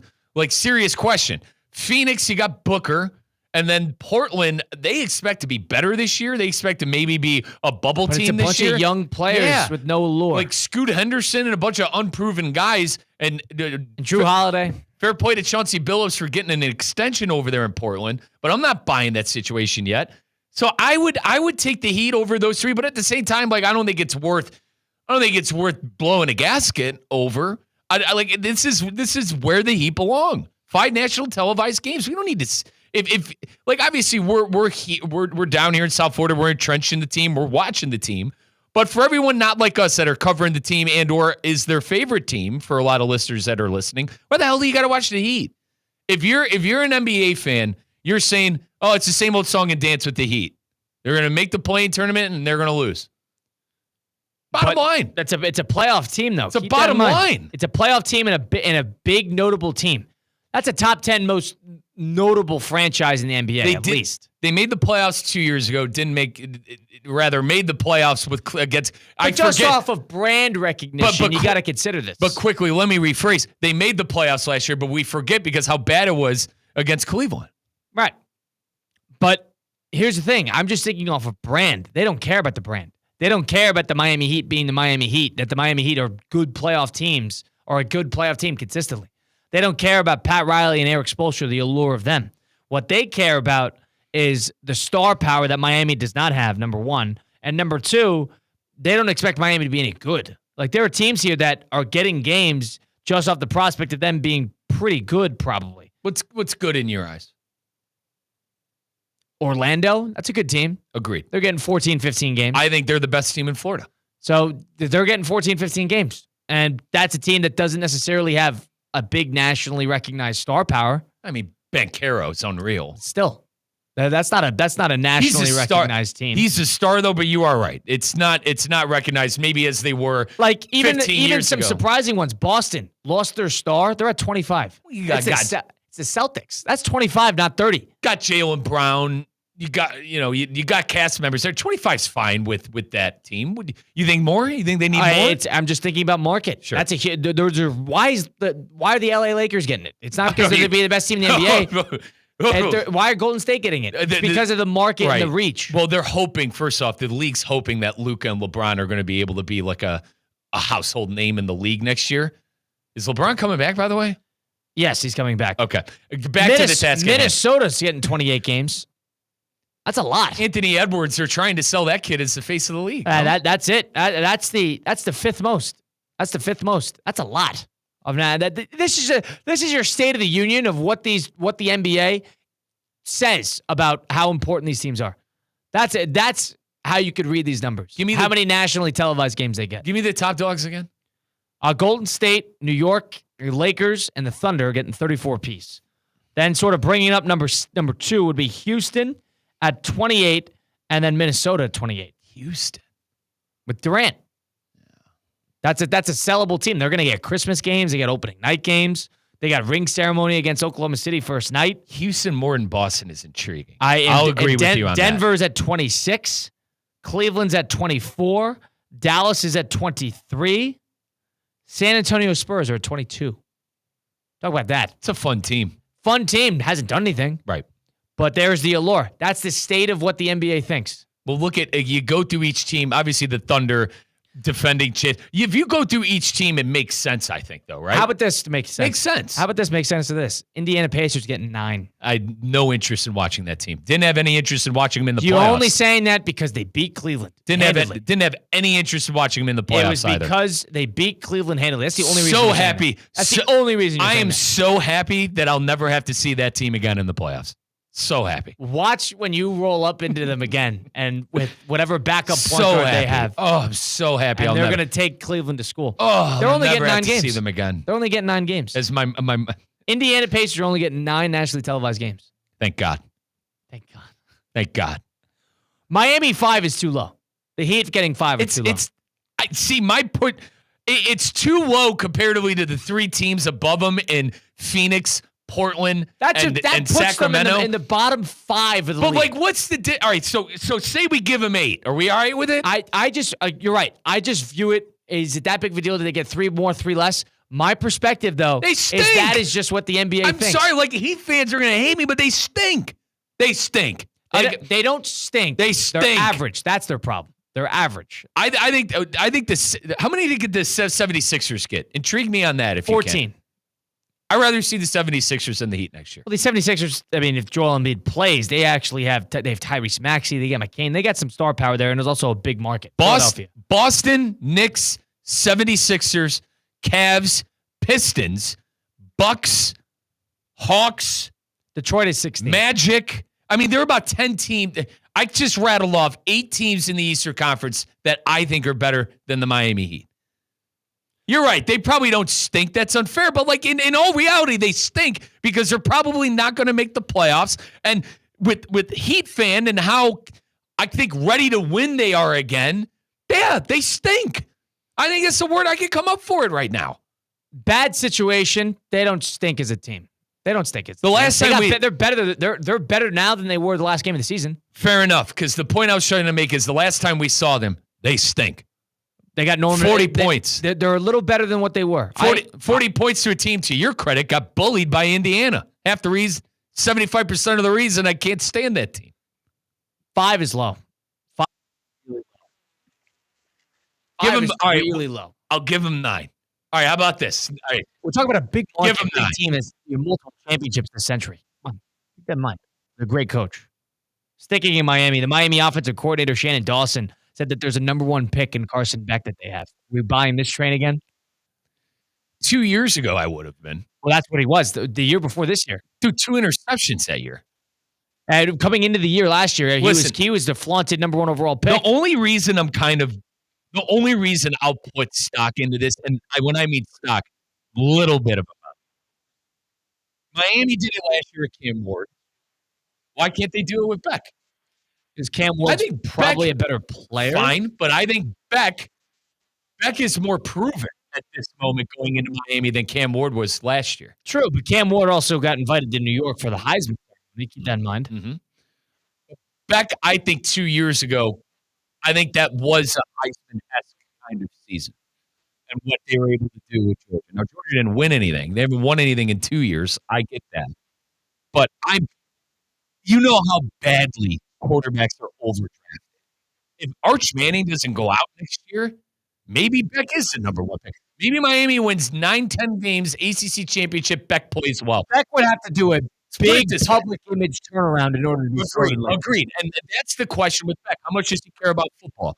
He was chasing girls. We get it. He's in college. He's a good player. There's no doubt about that. But it's like, you can't just chalk it up as chasing girls.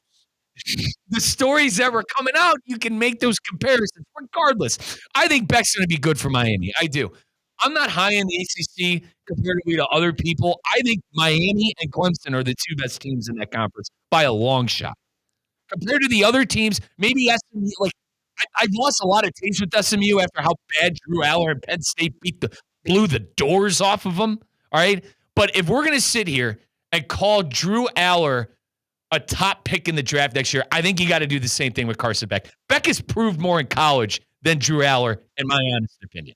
This year is going to be very indicative of that. If Beck went into the draft last year, he would probably be picked maybe the third quarterback taken. He'd probably be taken behind Dart. If you entered the draft after last year, he would probably be taken between Tyler Shuck and Jackson Dart. And if he entered the draft, and I know he couldn't because he wasn't eligible, but if he entered the draft after his sophomore season, he probably would have been a top 10 pick. Probably would have been floated around. That's a great quarterback class. You know what I'm saying, but though? He probably would have been floated in somewhere near there. That I could see. The thing about Beck is a lot of, for as much of a pro prospect, he's got a lot of public image repair to do. He's got a lot of repairing to do in terms of how people view him, not only as a professional prospect, but also as a leader of a team. I tend to agree with you. I think he gets kind of a bad rap, but we do know that, in the Florida game, he was a nightmare. He thrown into triple coverage, was awful in the first half of that Alabama game. He had a lot of moments where he really struggled with a good team. He did, but the moments that I liked last year, Kyle, were the Texas games.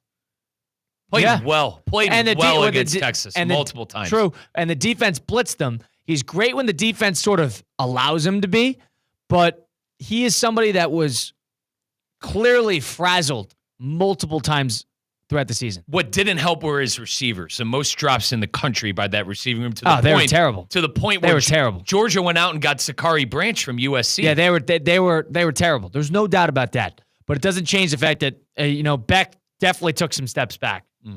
I don't know if it's a number 1 overall pick. I'd be surprised. And you know what'd be funny? If Miami came out with 2 straight number 1 overall pick quarterbacks a la Oklahoma from 6 years ago, and they got nothing to show for it.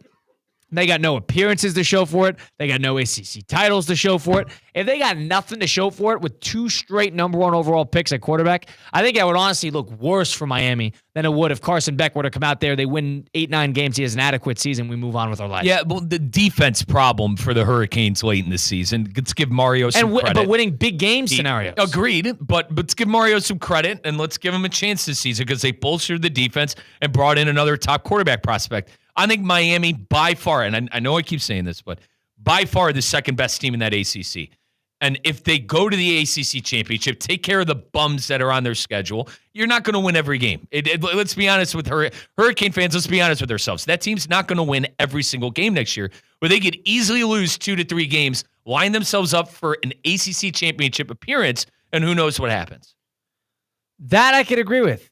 And if they do that, that means Beck had a good year, which I would put stock into maybe him being one of the top picks in the draft. If that kid is a top overall pick in the draft, like that offensive coordinator Shannon Dawson says, if Carson Beck really is that good and they got nothing to show for it, Miami fans are going to have hell to raise. That would be unbelievable to have. And Oklahoma, Kyler Murray didn't have a great team, but at least Baker went to the postseason. Baker went to the 4-team playoff. You got to keep that in mind.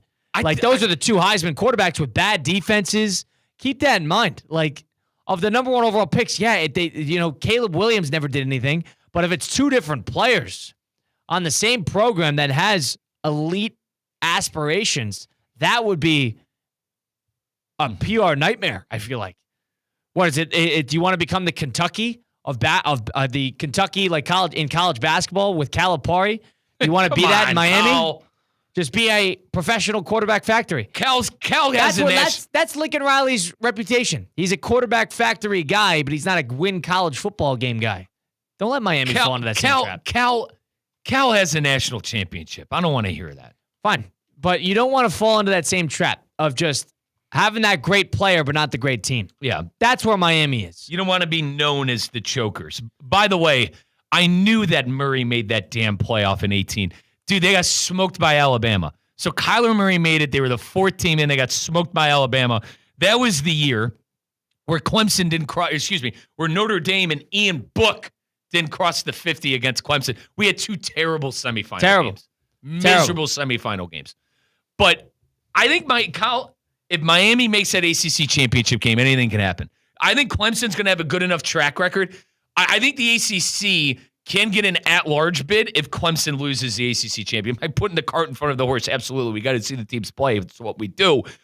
If Clemson loses in that game, I think they will be an at-large, which is good for Miami. Because if Miami wins that game, they're obviously going to be in with the ACC. If they've won an ACC championship, which they've never done. Correct. All right. I go back to the Big East championships and the 5 national championships that the Hurricanes have. I still think Miami's the best Florida team. You will not be able to convince me that they're not. You will not be able to convince me that they're not. That they're what? That they're not the best Florida team in the history of the sport. 5 national championships, all those pros, Hall of Famers. It's coming back. Not consistent through errors. Not consistent through errors. I feel it for Cane fans. I think that football program is coming back. It sucked last year, but this year, I think it's going to be coming back. I think they're going to be that second best team in the ACC, no doubt. What, Florida State? You want to go to with Norvell? I think you're going to forget about Syracuse. I think you're going to forget about Louisville. Frank Brown's good. You're going to forget about some of these teams that like to surprise teams. The ACC has been a carousel of pretty good teams coming out of nowhere. That's going to be a Syracuse. It's going to be a Pitt. That's going to be a Louisville. Keep that in mind. Side note, did you see Thomas Castellanos doing TikTok dances now? So I must have missed this. Yeah, so he's doing TikTok. The quarterback of Florida State. Doing TikTok dances, and the funniest thing was there was a comment by Florida State guy. He said, "Brother, this isn't where did he put? Yeah, he said, brother, this isn't Boston College. You win 4 games here. People are going to be fired." Hysterical, but everything but football with Thomas Castellanos. That's right, let's watch the team play. That's who Mike Norvell. Norvell. Let's watch the team play. Colin, they got DJU last year, and then they got the guy who quit on the team and who's. I'm down on Florida State too, but can we give the guy a chance? I'm not done yet. Remember, he called out Alabama, so he's making TikTok dances, calling out Alabama, everything but football. Everything but football, right? I don't know. That's why I'm high on Miami this year. I'm high on Miami. Carson Beck, the notable all-football only guy, comparatively to Thomas Castellanos. Girls, it's all right. That's okay. We're okay. He was chasing girls. We've all been in college before. So it's okay for him, but not for Thomas Castellanos. He'll figure it out. Mike Rizzo, Colin Russo, Damian Perez. We got to blitz the book, close out the program on a Thursday edition of the program right here, ESPN 106.3. Levine Accident Attorney Studios. Anajar and Levine Accident Attorneys. Call 1-800-747-FREE. This is ESPN 106.3. Every Thursday is a Thirsty Thursday at Roger Dean Chevrolet Stadium. Membership is just $100, and all fans 21 and up get a ticket to every Thursday game and a drink koozie, which unlocks weekly drink specials. Learn more at RogerDeanChevroletStadium.com. You ever think about how lucky we are as sports fans? We've got big games, big opinions, and most importantly, unsportsmanlike on ESPN 106.3. Where else can you get all of this brilliance and football talk in one place? You're welcome, South Florida. Talk to you in the morning. Hi, this is Scott Smith with Smith Ball Baez and Prather, Florida Injury Lawyers. We are a Florida civil trial law firm that specializes in the areas of personal injury and wrongful death. Our offices are located in Palm Beach Gardens, Boca Raton, and Port St. Lucie. Our lawyers have litigated thousands of matters at the Palm Beach, Martin, St. Lucie, and Indian River County courthouses. Our lawyers, paralegals, and other numerous members of our legal team live in Palm Beach County and Treasure Coast cities and towns such as West Palm Beach, Port St. Lucie, Lake Worth, Palm Beach Gardens, Palm City, Jupiter, and others just like you and your families. We are a statewide recognized law firm, but it is your community and your families that we live and associate with on a daily basis.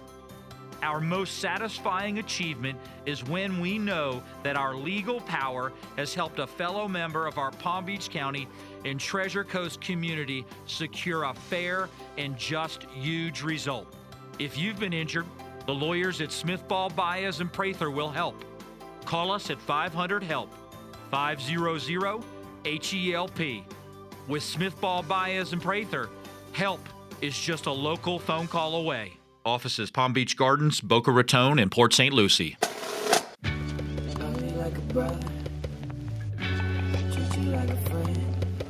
Let's get back to the Anajar and Levine Accident Attorney Studios. This is Russo and Rizzo on ESPN 106.3. Colin Russo, Mike Rizzo, Damian Perez filling in for Christian Cat. We're live from the City Play Studios in downtown West Palm Beach. Russo and Rizzo on ESPN 106.3 on your radio dial. Also streaming live, YouTube, Facebook, and Twitter /X at ESPN West Palm. University of Miami believes they have a number one overall pick.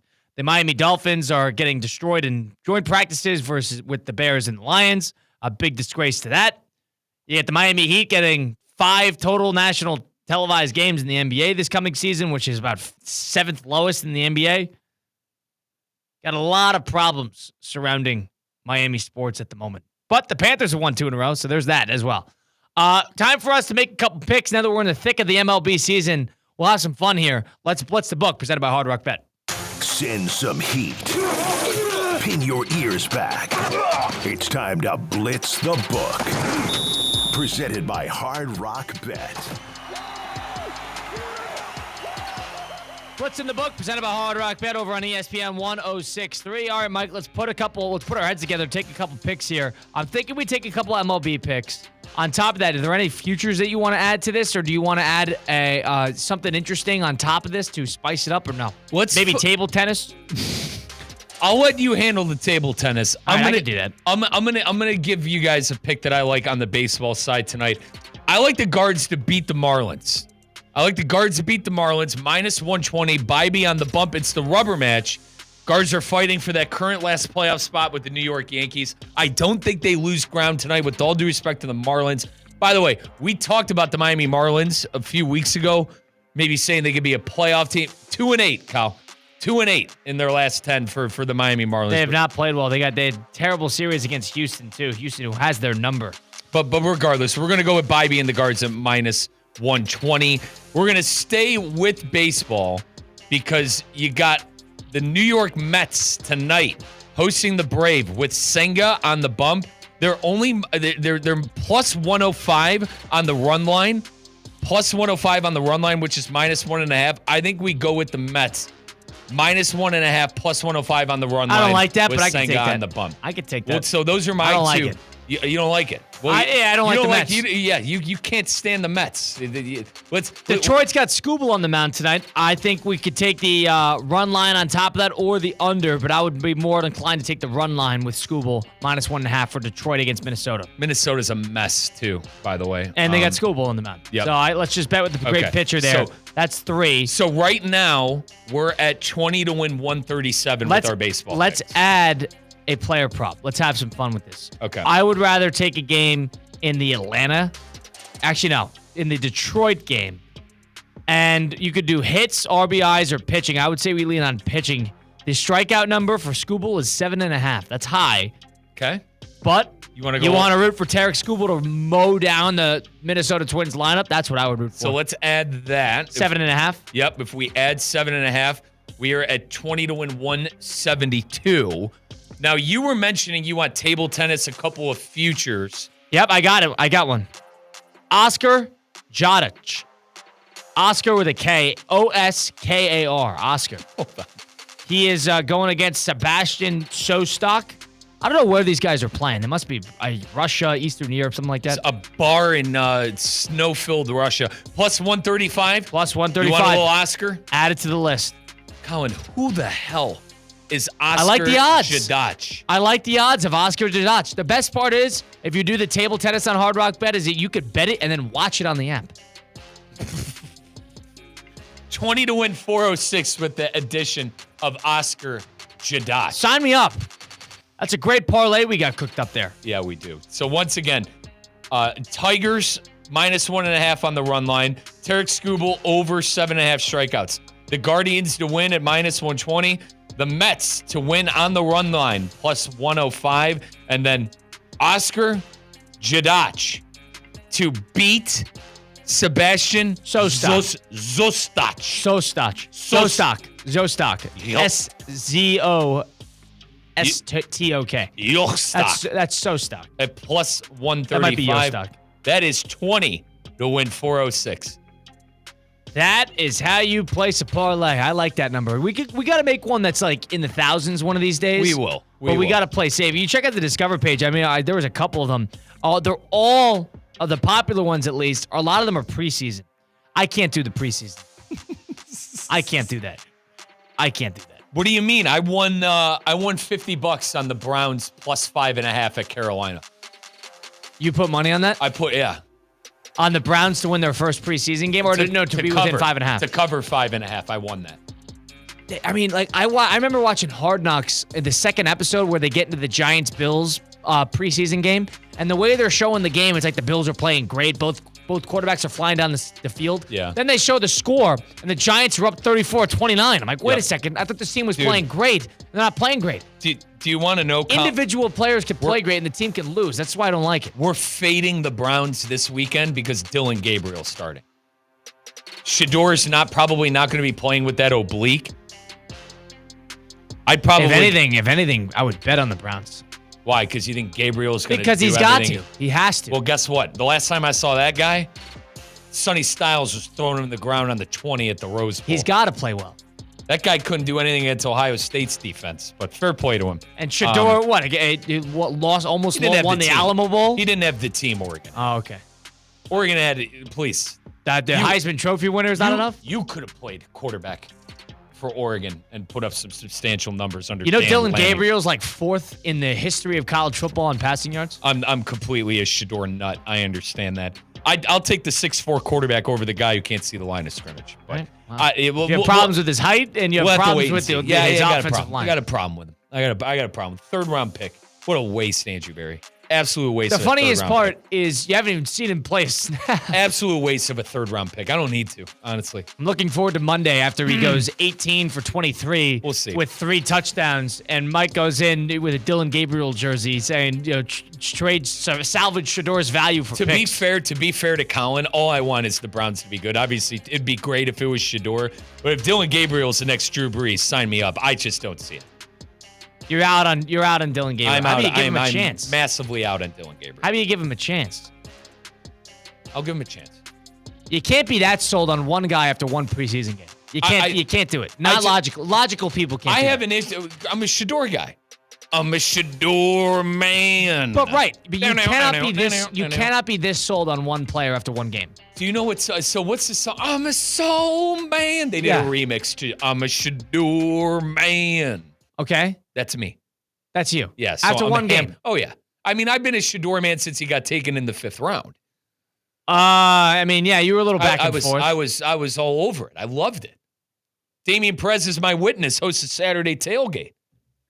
With it, you were okay with it. I was great with it. You were down on the trade. Trade back. Damian, back me up, brother. 5th round pick, Shador Sanders. Saturday tailgate. You were ready to hang up. To Andrew Berry by the heels with his draft process. I'm done with Andrew Berry. He had he had over 15 draft picks in 2020. Not one of them is on the team. Not one of them is on the team, let alone get a second contract.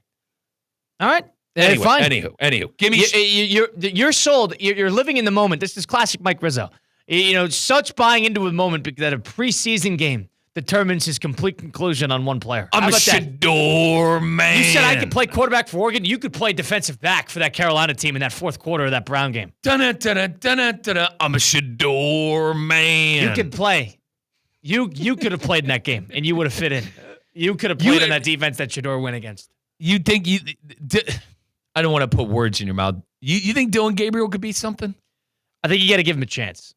I think the whole idea of having 5 quarterbacks on the roster is to give them all a fair shot. I don't know how much. It's not that I'm not buying the oblique strain. Just give them all a fair shot. I think Gabriel is going to get exactly what Shador got, of like 3.5 quarters of football, which I'm fine with. Fine, you're right. We got to find out. That team's a rare team that doesn't have it all figured out. At least they don't even have the signs pointing in one direction as to who's going to start, who should be the starter. Because of that, you got to give everybody an equal opportunity. That's the only opportunity. That's the only way to do it.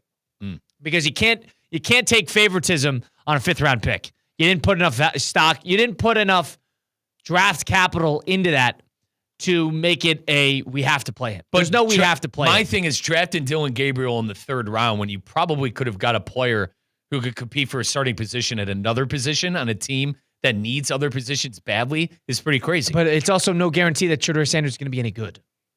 You could have got Gabriel later, I think is the point I'm trying to make. 3rd round pick is nuts. No one had him going there.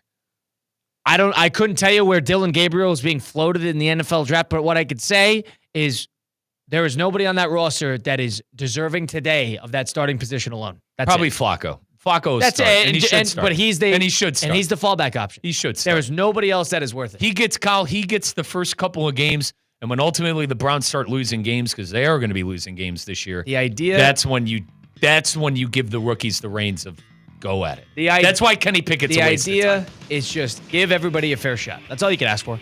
That's Mike Rizzo. That's Damian Perez. Big thanks to Damian Perez filling in today for Christian Cat. Christian Cat is on sabbatical. He is over at West Boca for West Boca Chaminade, which is kicking off in just about 30 minutes to kick off our high school season. That's ESPN West Palm High School game day that's coming up after this. You can catch that on these airwaves at ESPN 106.3. We got it today and tomorrow, live coverage of local high school sports in Palm Beach County and the Treasure Coast.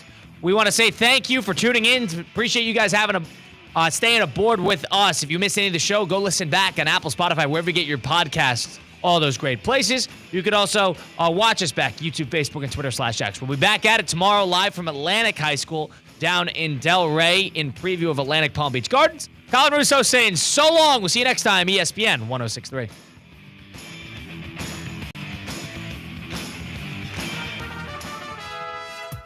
Calling all sports fans, grab your MVP card and head to Duffy's where you can catch all of the action. Not an MVP? Sign up for free and start earning rewards today. Duffy's is voted the best sports grill